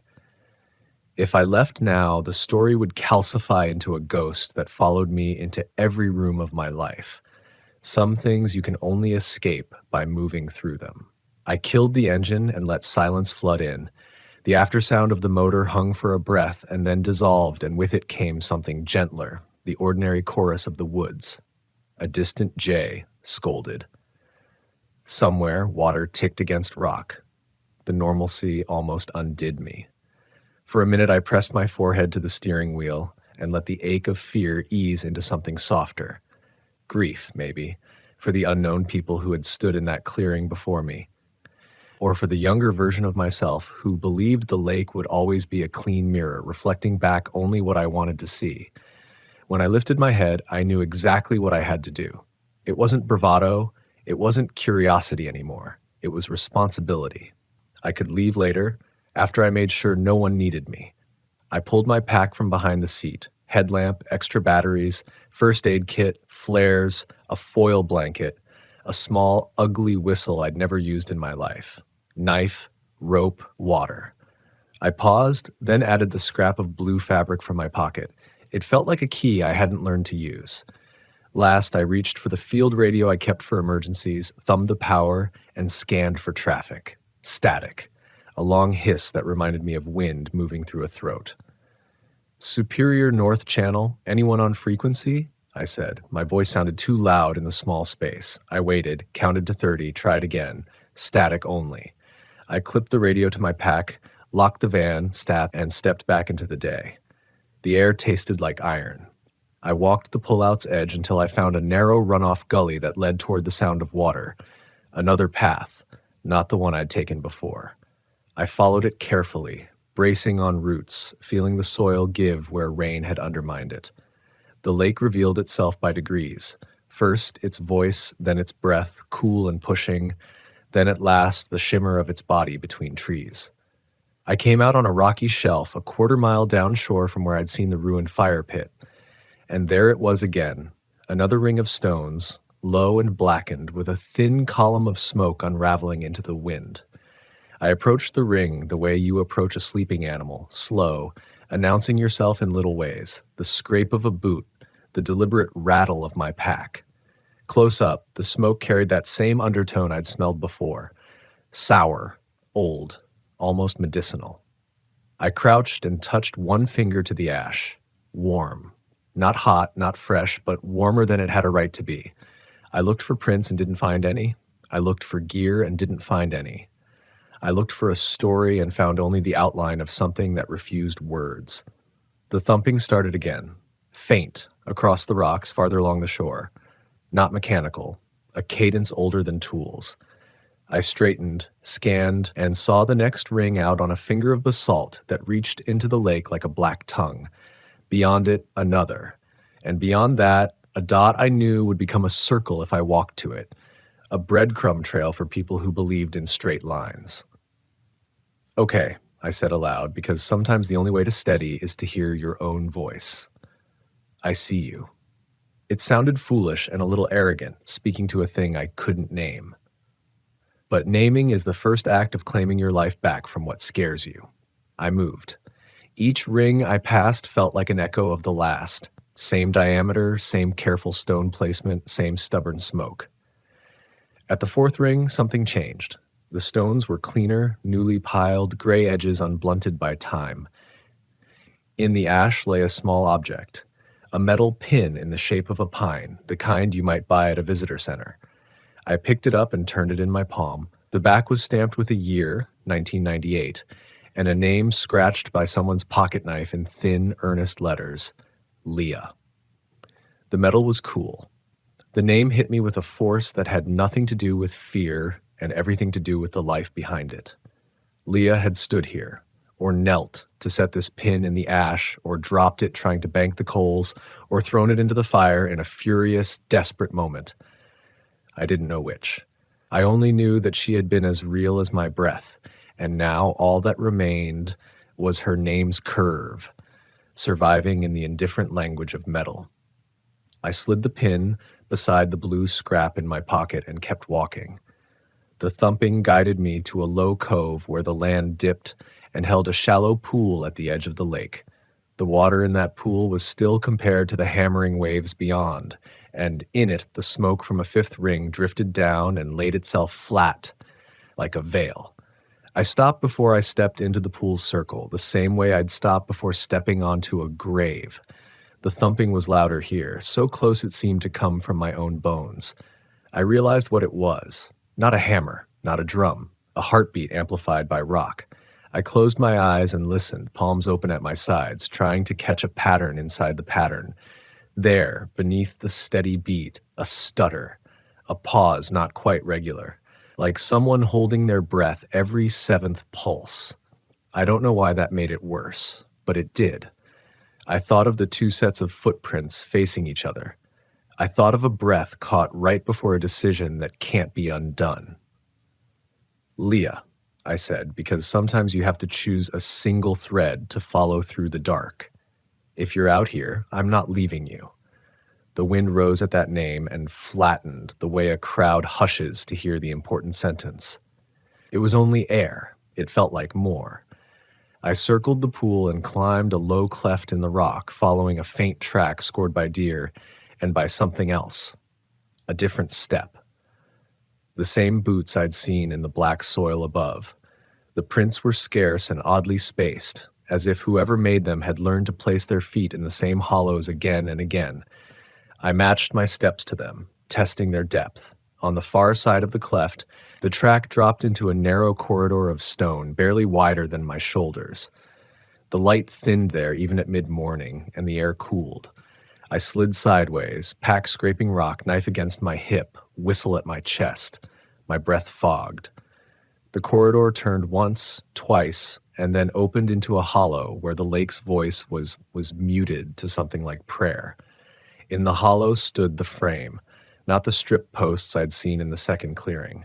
This one was whole, squared, cross-braced, bolted to plates set into the stone, and from its horizontal beam hung a length of chain. No rope, no wire, just chain, reddish with rust except where something had polished it bright along a 12-inch run. I didn't step closer right away. The frame had that same wrong symmetry, that same precision the forest itself would never choose. It wasn't for shelter, it wasn't for drying game, it was for suspending a weight. I swallowed. The heartbeat in the stone seemed to gather under that frame as if drawn by it, as if the lake itself had a memory of being bound. I took a step, then another, until I could lift the chain. It was heavy and cold, and God help me, warm at the polished patch where hands had worried it. The scent of old water rose from the links, and something else, a faint sweetness like cedar smoke clinging to cotton. Who did this to you? I asked the air. It wasn't a sane question, but sanity's a city rule. Out here, the questions change. I let the chain fall. The clack echoed, and when it faded, I heard a different sound, the crisp snap of a twig behind me just beyond the corridor. I pivoted, every nerve bright. A silhouette blocked the narrow light. Human height, human shape. The face was in shadow. We stood like that for a breath that stretched into a lifetime. Then the silhouette lifted a hand and palm out made a small, steadying motion. Wait, I didn't move. Fear welded me to the stone. The figure stepped sideways, and the light clarified a man's features, late 50s, weather-scoured, eyes the washed gray of the lake under cloud. He wore an old green parka, the kind you find at a surplus store, and a knit cap that had seen 20 winters. There was nothing supernatural in his shape, nothing monstrous. But the way he held himself, head a little tilted, listening not with his ears but with his bones, told me he had lived long inside this hollow. You don't want to pull on that chain, he said. His voice was low, calm, edged with the accent of the northern shore, the exact cadence of the men who taught my grandfather to lay a cabin's first log. People think it's stuck. It isn't stuck. It's just patient. I found my voice. Who are you? He didn't answer. Not directly. He stepped past me to the frame and touched the polished patch the way you touch a scar on your own body. You came from the smoking ring upshore, he said, more a statement than a question. Yes. And you followed the line. He lifted his chin toward the water. They set them in, every mile or so, not all at once, over years. The first ones were the real fires, the rest are just the breath that's left. Who set them?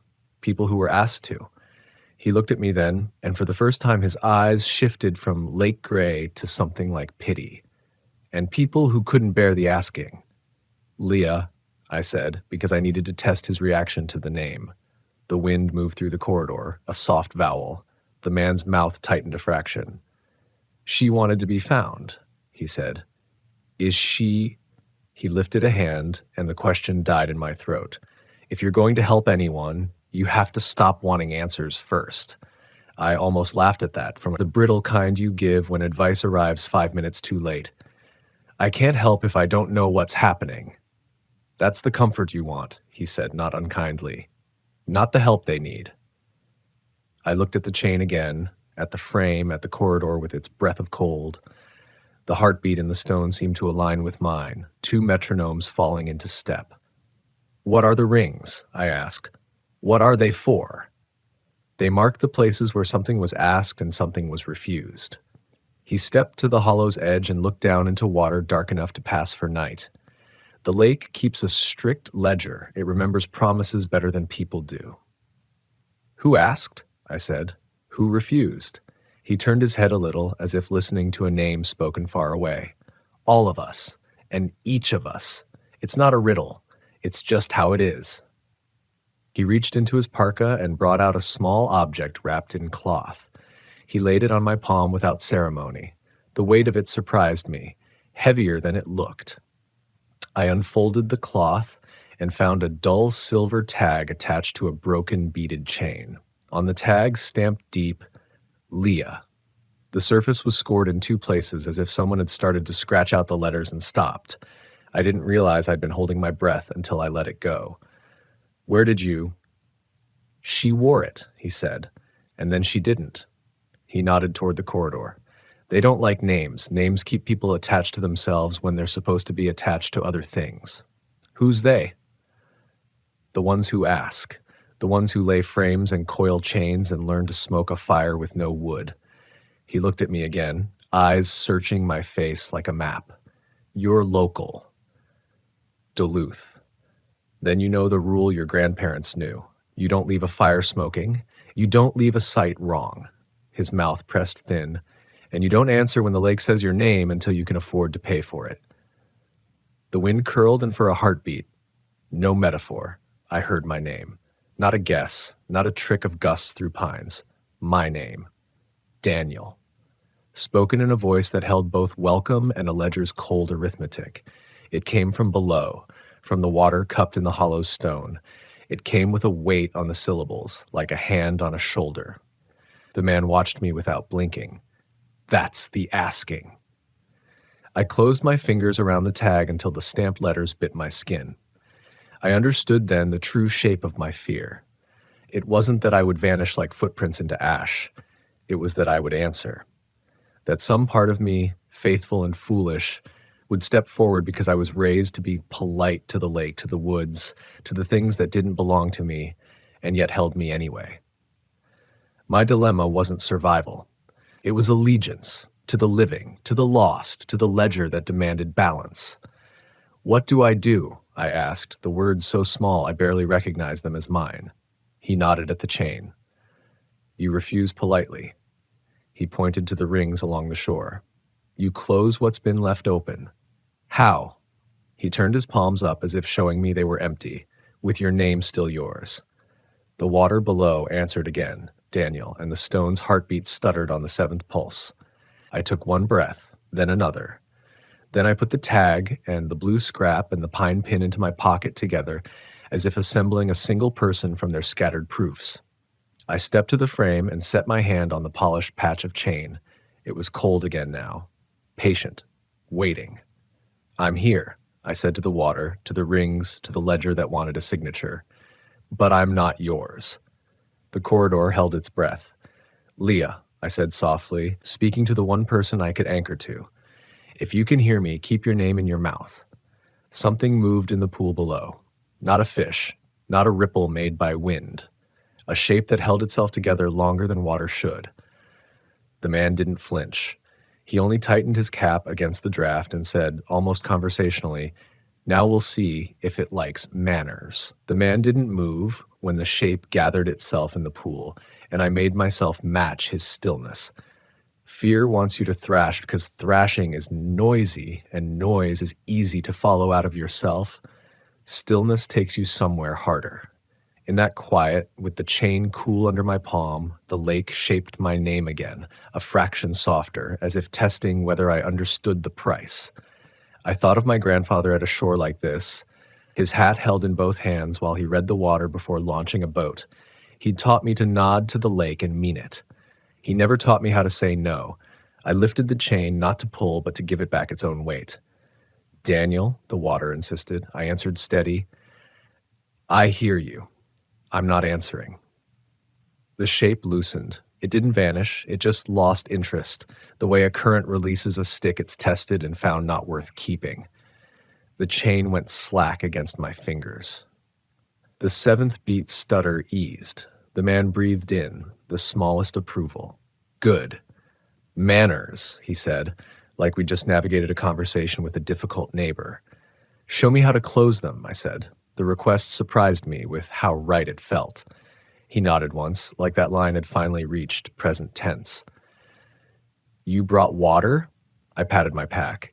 He took nothing from me but the question, then stepped out of the hollow, moving with the economy of someone who knows every edge of stone by memory. We threaded the corridor and climbed to the cove, and he went to the nearest smoking ring as if approaching a patient on a table. People stamp them, he said, and the smoke goes into their shoes. They kick the stones and invite something to spill. He looked up to be sure I was listening. We don't stamp. We return. He knelt, not touching the ash, and pointed to 4 stones around the ring. Corners nobody sees because circles make people lazy. Lift those. Don't break them. Don't scatter. Lift. Rotate. Set them so the points face away from the water. I knelt opposite him and did as he said. The stones were surprisingly warm, as if they'd been sitting in sun that hadn't touched this cove yet. When we set the fourth, the smoke thinned, not in disgust, but like a sigh. Now, he said, we give it back what held it. He cupped lake water in both hands and let it slip through his fingers into the ash, then stepped aside so I could do the same. The water hit with a hiss that didn't sound like water meeting heat. It sounded like a word exhaling. When we were done, the ring didn't look doused. It looked finished. We worked our way along the shore, ring by ring, repeating the same quiet ritual. Corners lifted, points turned outward, lake water returned, no stomping, no anger. Anger is an easy language. The lake speaks it better than you do. At the third ring, he paused and held out his hand, palm up. I understood. I placed the blue scrap, the pine pin, and the Leah tag in his palm. He carried them as carefully as you carry a live coal. Name's Anchor, he said. But they also cut if you hold them wrong. He knelt and set the cloth-wrapped tag in the ash only for a breath, then lifted it and handed it back to me. The smoke rose around the metal and did not cling. Sometimes all a person needs is to feel their weight recognized without being kept. He looked past me, downshore, as if watching someone walk ahead. She kept her name too long in her mouth and bit it. The lake likes the taste of blood mixed with syllables. That's all the superstition I'll give you. We finished that ring and the next before he spoke again. You're thinking, I live out here, he said, not a question. I glanced at him and then back at the water. I'm thinking you don't belong to town anymore. He thought about that, then shrugged. I belong to what I can carry without dropping. By the fifth ring, my shoulders ached and my hands were blacker than any chimney sweeps. The heartbeat under the rock had steadied into something I could walk to, ordinary as a clock in a quiet house. The wind rose and fell, gulls crossed in abrasive loops. Every now and then a sound would slip under the wave noise, something like a voice. But it didn't form the hook of my name anymore. When it tried, I let it pass as if ignoring a salesman, refusing without insult. The man watched me for signs of strain and found them all, but he didn't comment until we stood above a ring set close to the edge of a narrow shelf. The stones here were misaligned, kicked by weather or a boot. The smoke came thick from a seam in the rock rather than the center. Someone answered poorly, he said. I crouched and started to lift a cornerstone, but he put a hand on my wrist. Not you, not this one. His grip was light but final. He knelt, reached into his jacket, and drew out a length of braided cord I hadn't seen before, the color of old rope.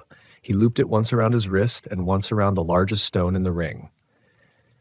When apology is due, he said without looking at me, use your own line. If it holds you, it can hold the harm you're trying to take back. He tightened the loop, set his mouth, and lifted. The stone didn't resist so much as argue. He didn't answer its argument. He just moved it a breath to the left, turned it, and set it down like returning a dish to the proper shelf in his mother's kitchen. The smoke faltered. He unwound the cord and handed it to me. I felt the roughness in it, the human work that had gone into it. Keep it, he said. For the ring you'll find without me. We paused only once to drink, sitting side by side on a slab that held the memory of sun in its grain. He didn't ask for my story, and I didn't press for his, because the work had already braided us in the way shared risk does. Still, there are things you say because silence would make them heavier. I thought leaving would be the brave thing, I said, the lake breathing against our knees. This feels like staying inside a problem on purpose. He nodded. Sometimes the bravest thing is to owe the place you love the courtesy of not making it clean for you. He tipped his chin toward the path we'd walked. People use the woods like a mirror and then get angry at the face it shows them. You didn't do that today. I let the words sit until they warmed. I hadn't come for praise. But I needed someone older than my fear to recognize that I hadn't handed it the wheel. We found Leah's ring just before noon, in a notch where the basalt made a natural chair, and someone had made that chair into a shrine. The stones were perfect circles laid within a larger oval of driftwood. Bits of junk had been arranged around it, bottle caps in a line, a torn map, a broken zipper pull, a small pile of smooth white pebbles stacked into a tower. At the top of the tower lay a tiny square of paper. The ink bled to a soft bruise by weather. He didn't touch it. I didn't either. The smoke here was fine, almost blue, rising in ribbons. The heartbeat under the rock skipped on the 7th count, and then on the 3rd, like a stammer learning a new stutter.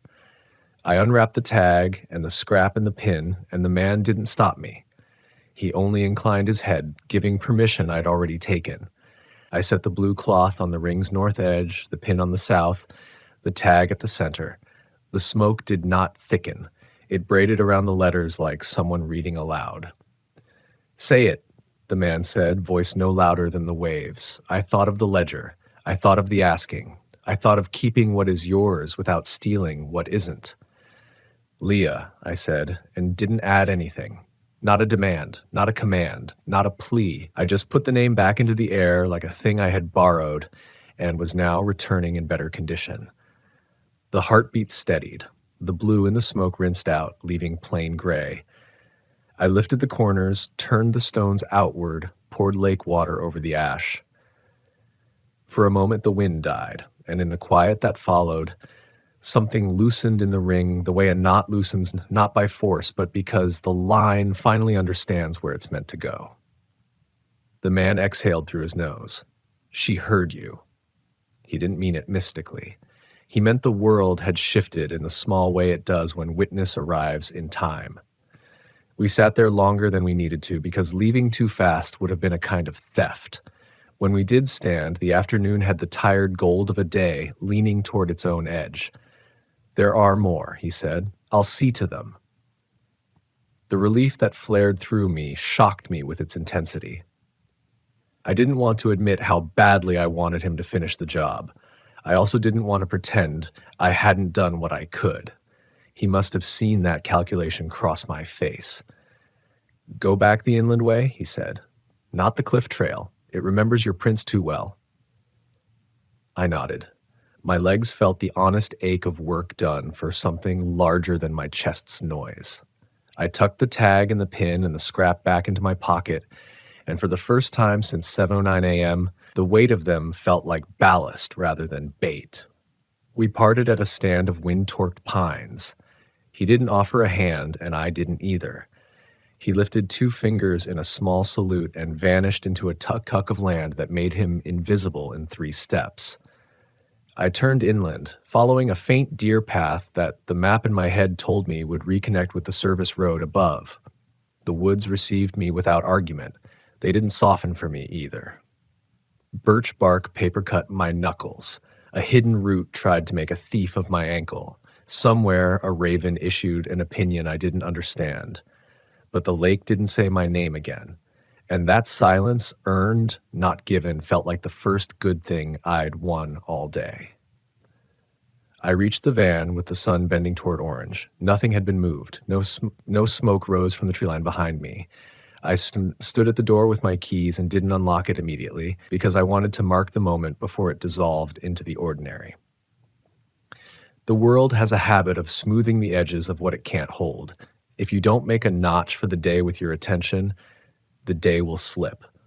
I breathed in the cold, clean air of late Superior summer and let my hands shake for exactly 10 seconds. Then I stowed my pack, slid behind the wheel, and sat there with the same discipline I'd had that morning. Don't rush, don't skid, don't let fear steer. Before I turned the key, I took out the field radio and tried the channel again. Static, then a crackle, then a voice thin as thread. Copy. I nearly dropped the radio. "This is Daniel, North Shore pullout beyond marker 42. Found multiple abandoned fire sites along the cliffs, still smoking. I've closed what I could. You'll want to send someone to check the line." A pause. The thread voice sharpened. "Heard similar reports last fall. Couldn't find the sources. You sure about your location?" I gave it. The radio hissed like it was thinking. "Copy. We'll send a team when we can." "When we can." It might be tonight. It might be next week. The lake keeps a ledger. The county keeps a calendar. You learn to hold both without being angry at either. Advise you clear the area, the voice added. I smiled despite everything. Working on it, I said, and meant more than the drive. I started the van. As the engine came up, I caught my reflection in the rearview mirror. Face ashy, eyes salt bright, older by a year than when I'd woken. The smoke that had followed me earlier was gone. The mirror showed only trees bowing to wind and a strip of sky remembering its blue. I eased onto the track and let the tires find the honest gravel of the road, the kind that tells you the truth even when you don't want it. The lake receded to my left, and with it the day's strangeness didn't lessen so much as settle into a place I could carry without dropping. I drove slow, and as the first bend opened the view to a sweep of water glittering under the late sun, a thought came as clean as cold air. Some fires don't go out because they're waiting for someone to learn how to put them out properly. Not stamped, not kicked. Closed, returned. Refused politely. And if that's not a lesson about campsites and shorelines and the lives we keep smoking long after we should have banked them, I don't know what is. By the time the highway signs came into view, dusk had begun its slow bleed across the horizon. The light over Lake Superior wasn't golden. It was the bruised purple of a body remembering impact. I pulled into a roadside turnout, killed the engine, and let the silence fold around me. The van ticked as it cooled, and for the first time in hours, I could hear my own breath without the lake trying to finish it for me. The temptation to just keep driving, to push straight through Duluth and on until asphalt turned to interstate and the water was a memory in my rear view, pressed hard against me. But I couldn't, not yet. Some part of me still needed to face the night with the ledger open in front of me, not tucked away in the glove box like a forgotten fine. I unwrapped the objects in my pocket one by one. The blue scrap, stiff with whatever had stained it. The pine pin, dulled but stubborn. The tag stamped Leah. I laid them across the dash, careful not to let them slide. They weren't mine, not really, but they'd trusted me enough to travel this far, and that counted for something. My headlights caught the reflective strip of a sign across the turnout. Camping prohibited. I almost laughed, the bitter kind, because prohibition has no weight against the things that write their rules in smoke and heartbeat. Still, I respected it. I wasn't about to tempt the shoreline a second time by kindling anything. Night rose fast. Superior nights do that. 1 minute you're squinting against a low sun, the next you're wrapped in black so thick the stars look punched through it. I sat in the van with the radio at my side, flipping channels more out of habit than hope. Static, the ghost of a baseball game, more static. Finally, a woman's voice. Fishermen out of Grand Marais reported unusual fog, Coast Guard advising caution. Then gone. Just enough to remind me that other people lived ordinary evenings, while mine had been measured in smoke and chains. I thought I'd sleep, but my body disagreed. Every time my eyes shut, I saw the frame swaying or the polished patch of chain warming against my hand or the shoreline rings stretching into forever. So I stayed awake, letting the rhythm of passing trucks remind me that the world beyond the tree line still kept to human schedules. Around midnight, I saw headlights slow in my mirror. A county truck eased into the turnout, amber light rotating lazily on its roof. A man stepped out, reflective vest catching the moonlight, clipboard tucked under one arm. "You the one who called in about the sights?" he asked when I cracked the window. His voice carried the fatigue of someone doing more shifts than he wanted. "Yeah," I said. "They're real. Smoking. Still are, I bet." He made a note, pen scratching. "We've heard that report a dozen times this season. By the time we send someone, the fires are out. Never find more than cold stones and raccoon tracks." I leaned closer. "I closed them. The right way. They'll stay out now." He looked at me long enough to read whether I was joking. When he saw I wasn't, his eyes softened just slightly, the way people look at veterans of battles they'll never fight. He didn't ask how. He didn't want that story. "Appreciate you calling it in," he said instead. He gave a polite nod and went back to his truck, engine growling as he pulled onto the highway. No lecture about trespassing, no demand for details, just acknowledgement. That was all I needed. When dawn finally pried the night open, I drove south again. The lake stretched endless to my left, calmer now, as if the ledger had balanced itself for the moment. The objects on my dash caught the first thin light, each one holding its own shadow. I didn't know where Leah's family lived or if she had any left.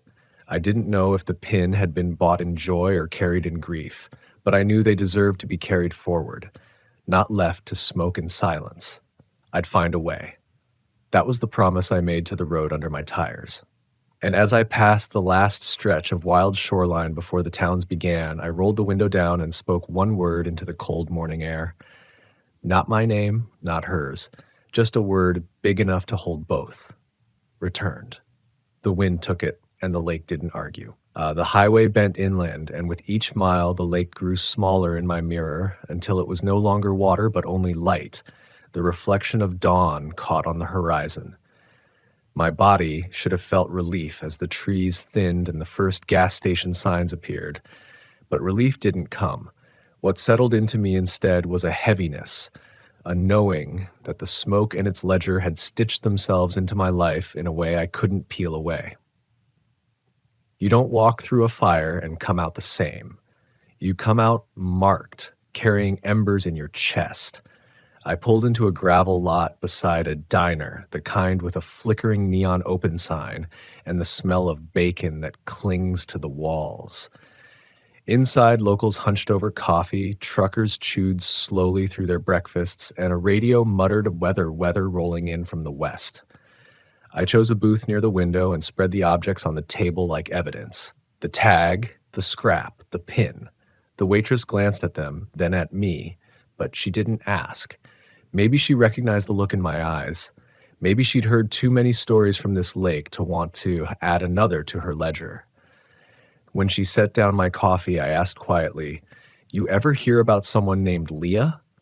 She blinked, and for a second her face tightened the way people's do when an old wound is brushed.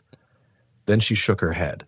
"Lots of names like that out here. Lake's full of them." Her answer wasn't unkind, but it was final. The lake doesn't give back stories easily. I sipped the coffee, bitter and grounding, and thought about what the man in the hollow had said, that I'd find a ring without him. I knew now that he was right. Smoke has a way of finding you once you've breathed it in deep enough. Somewhere down another road, another shoreline, another forest, something will wait, patient and polite, to see if I've learned. The choice that remains is whether to meet it afraid or to meet it steady.